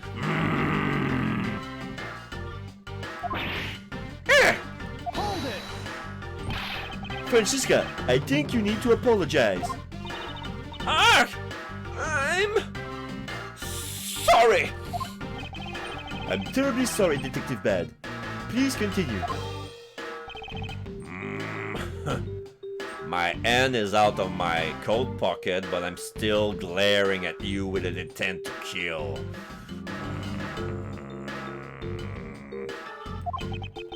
I used the phone on the first floor and called the precinct. I told them to send somebody over. And that detective's the one that showed up. And only upon his arrival did you set Detective Gumshoe to stand guard, Detective Bad? Yeah. I waited for him on the first floor. After he got here, we came up to these defendant lobbies together. Reenactment. We see Gumshoe and Bad walking through the lobby. And as we entered this hallway, we ran into you. She was coming out from the lobby number 1. Tried to hold a laugh because she was laughing at Bad's serious face. She told us that Faraday was really mad and that he dragged Rel off to lobby number 2 to have a word or something. And that Faraday had said to not let anyone interrupt them. So what choice did I have? All I could do was tell the big lug to stand guard outside. And he was saluting. Yes, sir. And around that, what time did all of that take place? Let's say, I think it was about 30 minutes before I heard the gunshot. After giving the big lug his assignment, he never left the hallway. Not once. Oh, and how can you make such a claim? One of the guards out in this floor main lobby swore to me he didn't. If the detective never left the hallway, then where did he disappear off to? That's simple. He must have gone into lobby number 2 just as I suspected. You and I, you as in Callisto you, we were in lobby number 1 next door. The only one without an alibi is Gumshoe. It would seem I am still missing some key pieces of information. The gunshot. Detective Bad, you also heard the gunshot, did you not? Yeah. I heard it when I was in defendant's lobby number 1. That's why I came running towards lobby number 2 together with you. Callisto. How much time did elapse between you hearing the gunshot and your arrival on the scene? Less than a minute. What were your movements upon hearing the gunshot? I grabbed the big log, was just walking around in the hall, and raced into lobby number 2. And that's when we discovered the bodies. In that order. That makes you the discoverer of the crime scene, right? Yeah. Yes, it does, little miss. I am about to become a prosecutor very soon. You will treat me with the dignity I deserve, or else. You wave that thing around anymore. He dodged that. Oh my god. That happened so fast. Okay, she was about to hit him with her crop, but not only did he move out of the way so he couldn't get hit, he had time to grab his mirror and look at himself looking good. You wave that thing around anymore, and I'll have you arrested for obstruction, little miss. You wouldn't dare! Finally someone who's with a brain. Man. Praise Bad. Praise Bad. I don't care if he turns out to be the real killer or something like that. I don't know. Number 1 in my book. Policemen should not have their salary cut like that. And a whip anywhere. No, you're arrested for obstruction, little miss. Because that's what you are. You're not a prosecutor to be. You're a little miss. You're fucking 13-year-old. Haha. Oh man. He was saying just joking. Haha, just joking. Mirror. Come on. You tease. I'm mad. You know what? I'm gonna take a bathroom break because I really need to take a leak. It's not because I'm mad, just because I really got to go. Be right back. Won't take long. Enjoy Mr. Bad's theme song.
Did I miss anything?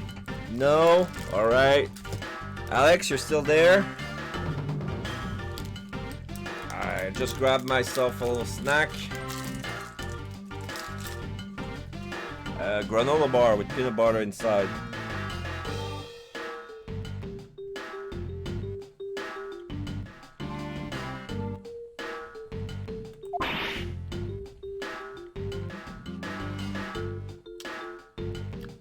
She got flustered by the threat.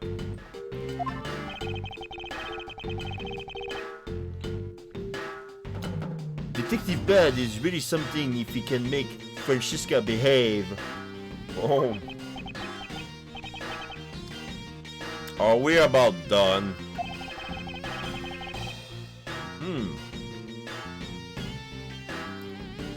Is there anything else I should ask him about?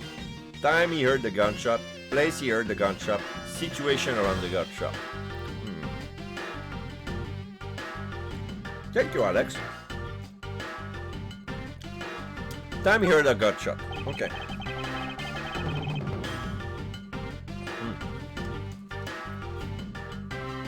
I need to stop eating for a second.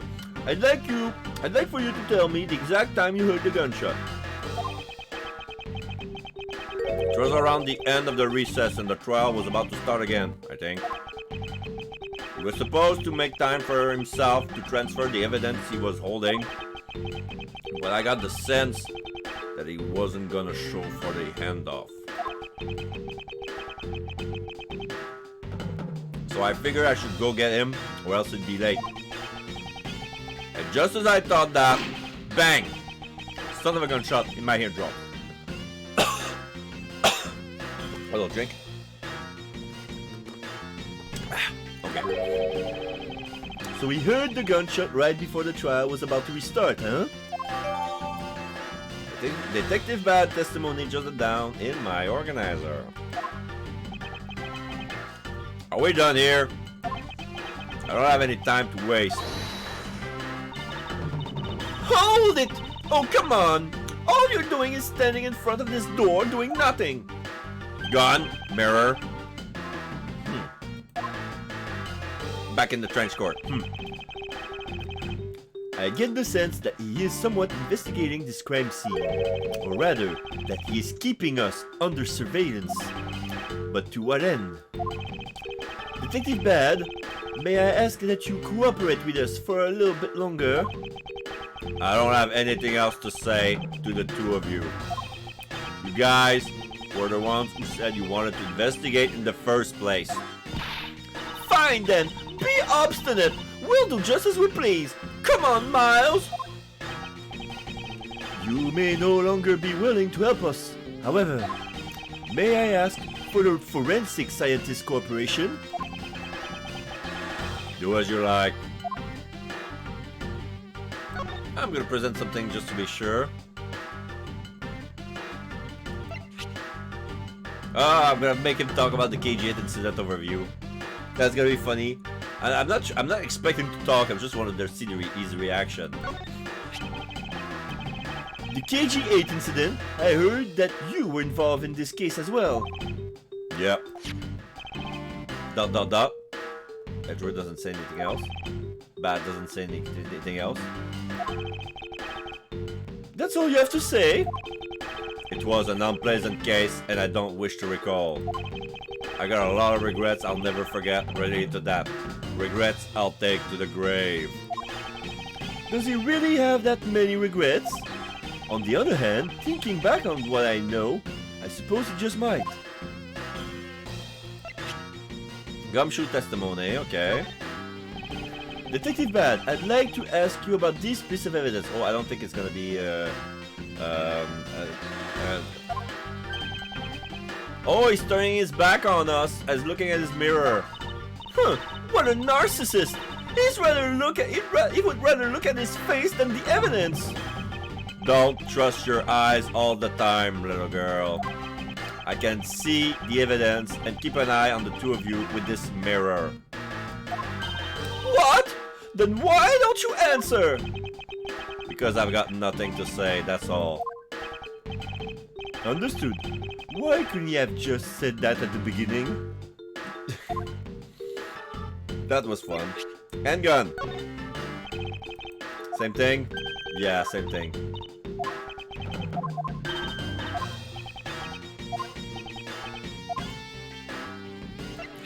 About the knife, same thing.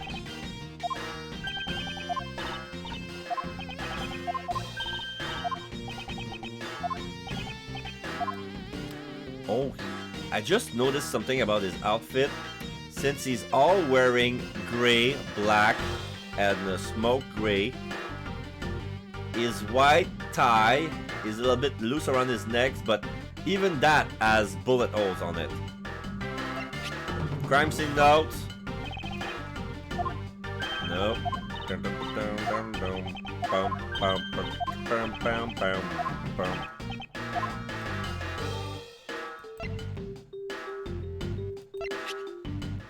How about the annual bonus envelope? No, of course.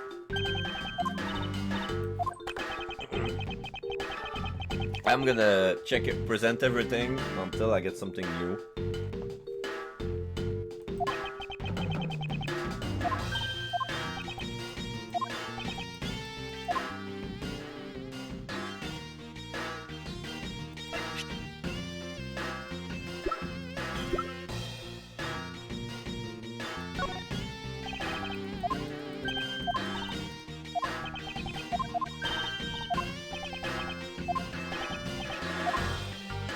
Not interested as to what we just found out.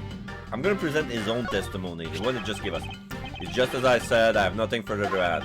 But if there's one thing a detective honors, it's that you must have confidence in and take responsibility for anything you say. That's what it means to be a detective. In other words, you're just another stubborn horse, aren't you, detective? Okay. Have it your way. I think I'm done with him. What else is there? No, my logic is empty. I got my lobby number 2.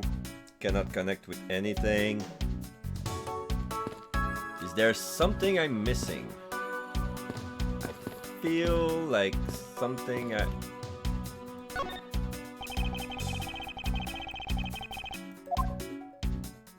Oh! I couldn't deduce anything from the vending machine, but now I can.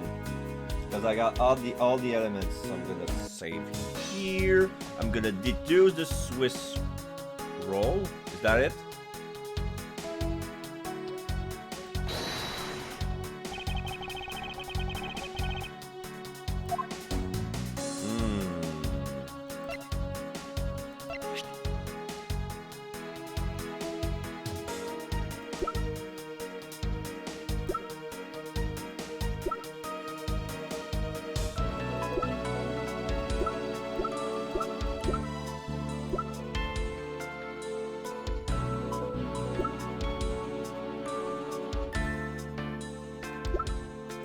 I'm gonna try the Swiss roll.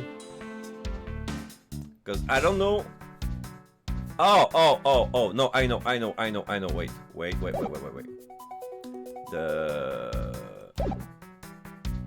I'm gonna point at the $6. Because I was pointing at the Swiss roll.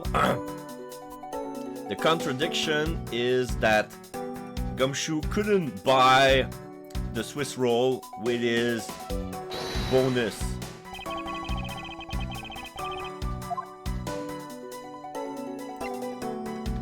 Annual bonus envelope. There you go. About Detective Gumshoe's finances, he said that until this morning, he didn't have seen a single penny on his personage.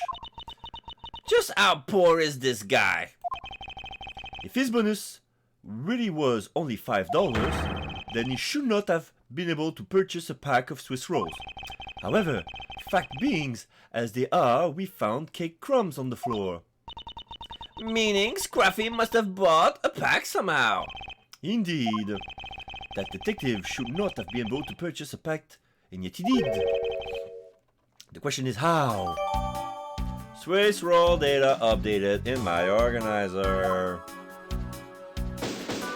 Investigation complete. I got my life back. I believe I now have a very firm grasp on what happened here. Well, I do too. All right, Francisca, would you care to share what conclusions you've come up to? Why should I do that? We're still in the middle of the competition, you know. We should be checking to see if your conclusions are wrong first, so you go ahead. It's almost cute that she's going this far to ensure that she wins. Almost. Very well, but first we need to pay His Honor a visit to correct his testimony. Yeah. September 10th, 5:15 p.m. District Court, courtroom Number 3. Remember that name? Here we go, here we go, here we go, here we go now. From the first game. Court is now in session for the murder at Phoenix Wade. The defense is ready, Your Honor. Prosecution is ready, Your Honor. Your Honor, if I may, I'd like to test your witness testimony to see how it stands up. Do you doubt me? Am I your new suspect? In a sense, I suppose you could say that. Even you, a judge, is nothing but a common witness before a Von Karma. Silence in the courtroom! Silence, I said! Order! Mr. New Prosecutor, Mr. Jesus, oh, You bit your tongue again, didn't you? He speaks so fast I couldn't read, and then he stops abruptly. Mr. Young, Prosecutor Miles Ruth, and Miss Von Karma, something like that. Blah, blah, blah, blah, blah. Ahem. As a defender of the law, I could never give false testimony. You can even place me under oath if you want. Very well then. Your testimony, if you please. There you go. Testimony. What I saw at the recess. We're gonna roast the judge. Here it is. Wait. I need to check on something. Something's wrong. Something's wrong. Is it still streaming? Hello? Okay. Okay.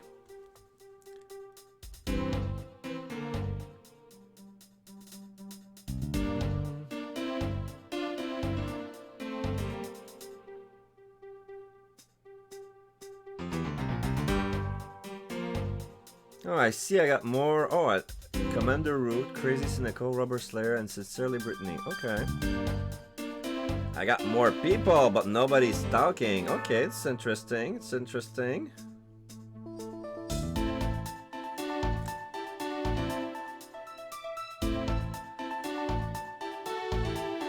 But somehow I'm stuck with an old image. No, I'm gonna check with something here. Okay, okay. You're good. Okay, I'm good. I'm good. Thank you. Thank you. Thank you. All right, I'm good. I'm good. So,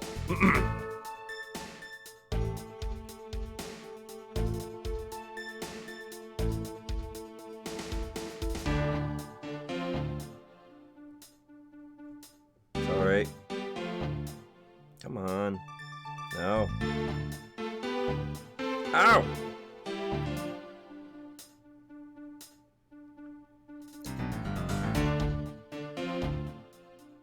Okay, but during the recess, I went to the restroom.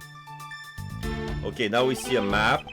We see the restroom. We see the courtyard. It's on the, and we see There is a window on the hallway side. In other words, I could see into the hallway. So yeah, you could see into the hallway. Because there's a couple of feet between him and the... Alright, alright, alright. Perfect, perfect. So, As I entered, I saw that detective buying something from the vending machines. You see a blue Jeep. But when I was about to exit the restroom, he had completely disappeared. A detective that goes missing while on duty? That sounds mighty suspicious to me! Ho ho ho ho! Your Honor, can you please try to remain calm?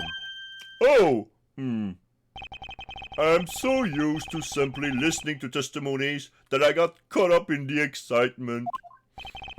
I'm sorry, Your Honor, but I'm afraid I'm going to have to spoil your fun now. Rebuttal, what I saw at recess. During the recess, I went to the restroom. Your Honor, why exactly did you pay a visit to the restroom, if I may ask? Why is it relevant? Oh! Well, isn't it obvious? What else do you go to the restroom for? Or maybe, I knew it! You suspect me of some sort of tomfoolery, don't you? Please stay calm, Your Honor. This is going to be much harder than I anticipated.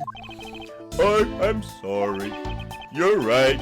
I need to think things through with a level head.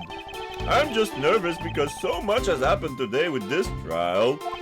Let's see, I announce a recess and a time for us to reconvene. But having done all that, I still wasn't able to go to the restroom right away. And why couldn't you? Mr. Faraday has been accused, so I had paperwork to process regarding a new prosecutor. Once I have finished that, I was finally able to make a mad dash to the restroom. At least he stayed consistent on the going to the restroom part of his testimony. There is a window on the hallway side. In other words, I could see into the hallway. Your Honor, did you really go to the men's restroom? What is the meaning of that statement? I simply meant that perhaps you went to a restroom on a different floor. I had to go for such a long time. It was all I could do to dash to the closest one to the courtroom.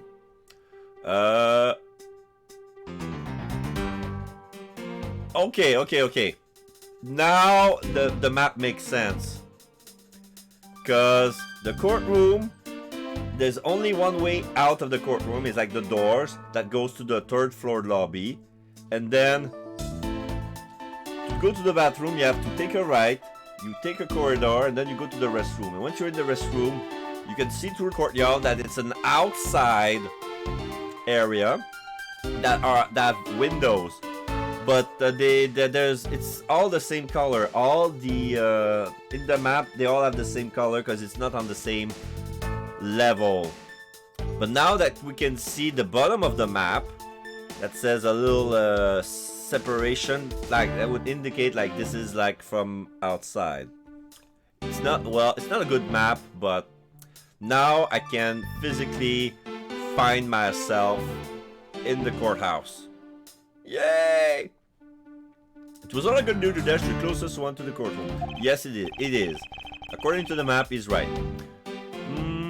I suppose that's only natural given his circumstances. I ran from the courtroom, through this floor main lobby, and down the hallway. Once you enter, you can see there's a window just above the urinals. And it was through that window that And it was through that window that you witnessed Detective Gumshoe, Your Honor? Yes, exactly! Your Honor, there is no need to yell. I can hear you just fine. Oh, I guess I put a little too much into that last answer. Now then, let's continue with the testimony. As I entered, I saw that detective buying something from the vending machines. Are you sure that the person you witnessed was Detective Gumshoe, Your Honor? Yes, I am absolutely sure. It's hard to miss someone of his stature, even from as far away as the restroom. Besides, I can't think of anyone else with that kind of hairstyle and a big beige coat. Well, I was simply wondering if you were mistaken in what you saw. What? Preposterous! My eyes are as sharp as can be, ready to see through lies to the truth. Although recently things do seem to be a bit fuzzier than they used to be. Clearly, his eyes are not the only things that have gone fuzzy. But allow me to say with all the honor and dignity of a judge, I am not mistaken in what I saw. But when I was about to exit the restroom, he has completely disappeared. He disappeared? But Your Honor, didn't you just say, I saw that detective buying something from the vending machine? Why, yes, I did. The restroom window looks over the courtyard and right into the hallway. But just as I was about to exit, I took another look and there was no one in sight. That led me to the only solution to this mystery. That detective must have gone into the crime scene, lobby number 2 at that point. So he looked into the hallway from the restroom and over the courtyard, did he? A detective that goes missing while on duty, that sounds mighty suspicious to me. Okay, I'm doing this like that because the way it's written, it stretched the vowels of the syllable. And the text hint that when that happens, that means that he's yelling because he's under pressure and he's not used to give testimony. So he's like, that sounds pretty suspicious to me. See? That's funny. Hold it! Okay. Not that all funny, but... Your Honor, I ask that you please remain calm. There you go. No. I'm perfectly calm. I'm perfectly calm. No, you're being anything but perfectly calm. It appears that His Honor could not have been mistaken in what we saw. I suppose so, given his line of sight. However, Francisca, why do you suppose our line of sight are so different? If you're referring to my height... Can't you hold that whip still for a second? Now, about His Honor's testimony. I believe his line of sight is to be an important factor. If it's that important, why don't you hurry up and tell him already? I will, but there is one more thing I need to do if I'm to correct His Honor's testimony. I'm going to need to retrace Detective Gumshoe's movement. Yeah. I get it.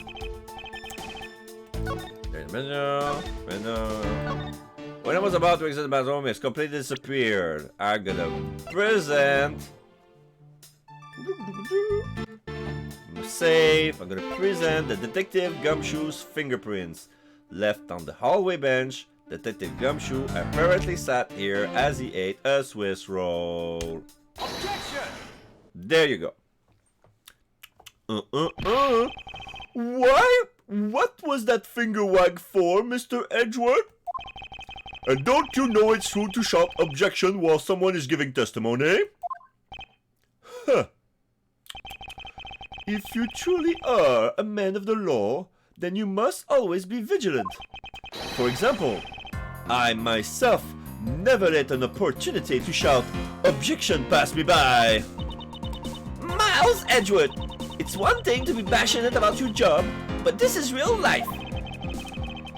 This is what some people may say is the pot calling the kettle black. Your Honor, I wonder if you might take a look at this for me. What is that filth? How dare someone dirty the hallway bench like that? Who is the culprit?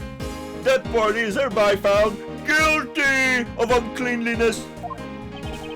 If you must know, the uncouth bench soldier has already been placed under arrest, thanks to your earlier testimony, Your Honor. Oh? Well, that's good. But who was it?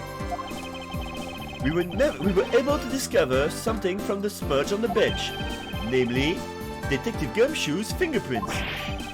Not happy with committing just murder, he has to go and dirty the court crowd. Oh. Okay. I said that fast because I didn't know if that would disappear or not. Because this version of the judge is like state the fast very fast and says Guilty! So, not happy with committing just murder, he has to go and dirty the courthouse too. Guilty! Your Honor, please calm down. While it's true that the detective is the one who made the mess on the bench, we have not yet established that his action is related to the double murder. What do you mean? I believe that the detective bought a pack of Swiss rolls from the vending machine and then promptly sat down on the bench to eat one.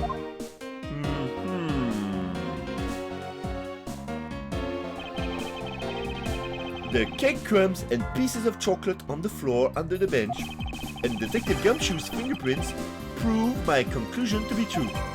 Oh, but I still don't understand.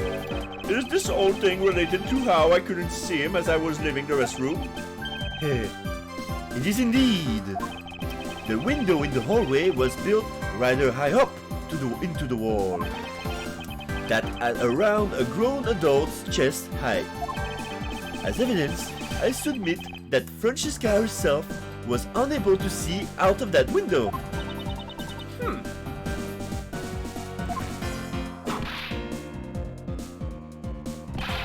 Go! there was a delay, I don't know why. She made the move and then I knew I shouldn't have used her height as evidence.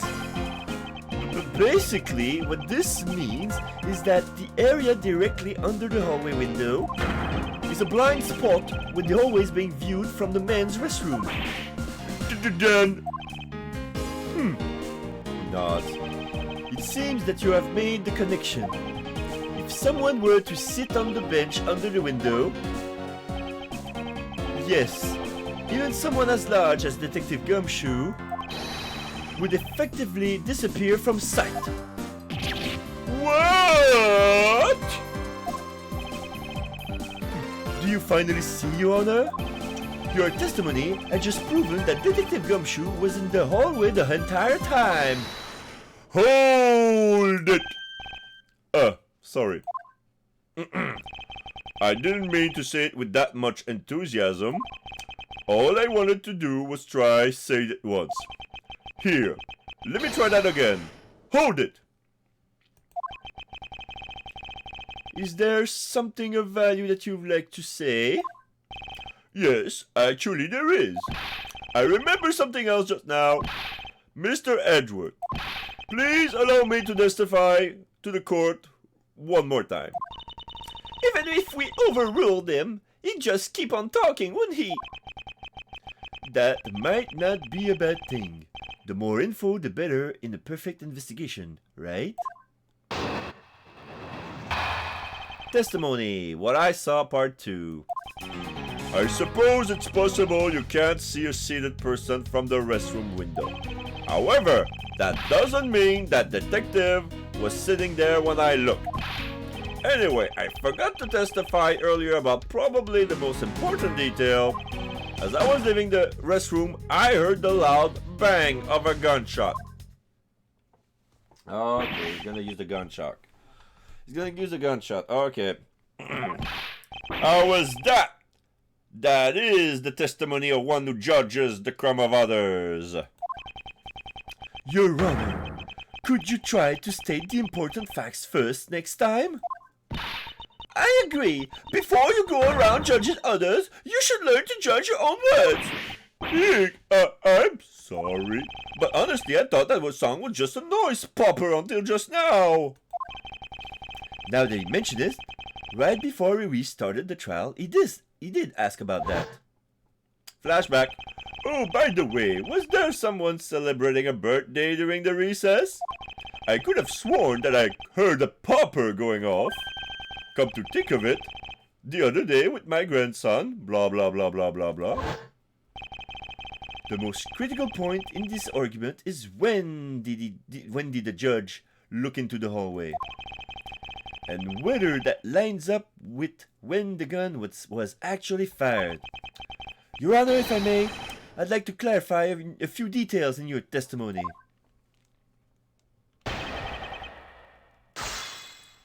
Yeah, we're gonna say that the gunshot didn't fit with. Oh no, it's gonna be the. I suppose it's possible you can't see a sitting person from the restroom window. Hold it! In that case, do you concede that you were overconfident in your last testimony? Now hold on down there. I just said that it's possible you can't see a seated person from the restroom this time. But you know something? I don't think you know when the prints you reference were left on that bench, do you? Well, you have proven that it's possible the detective was sitting. I still have a problem with just when those fingerprints were left. He's right. I have yet to prove when the fingerprints were left on that bench. While he feigns ignorance, His Honor has seen a lot of life. This judge, I mustn't underestimate him. However, that doesn't mean that the detective was sitting there when I looked. Hold it! As we established, you went to the restroom during the recess. However, at what point in the recess did you look into that hallway? After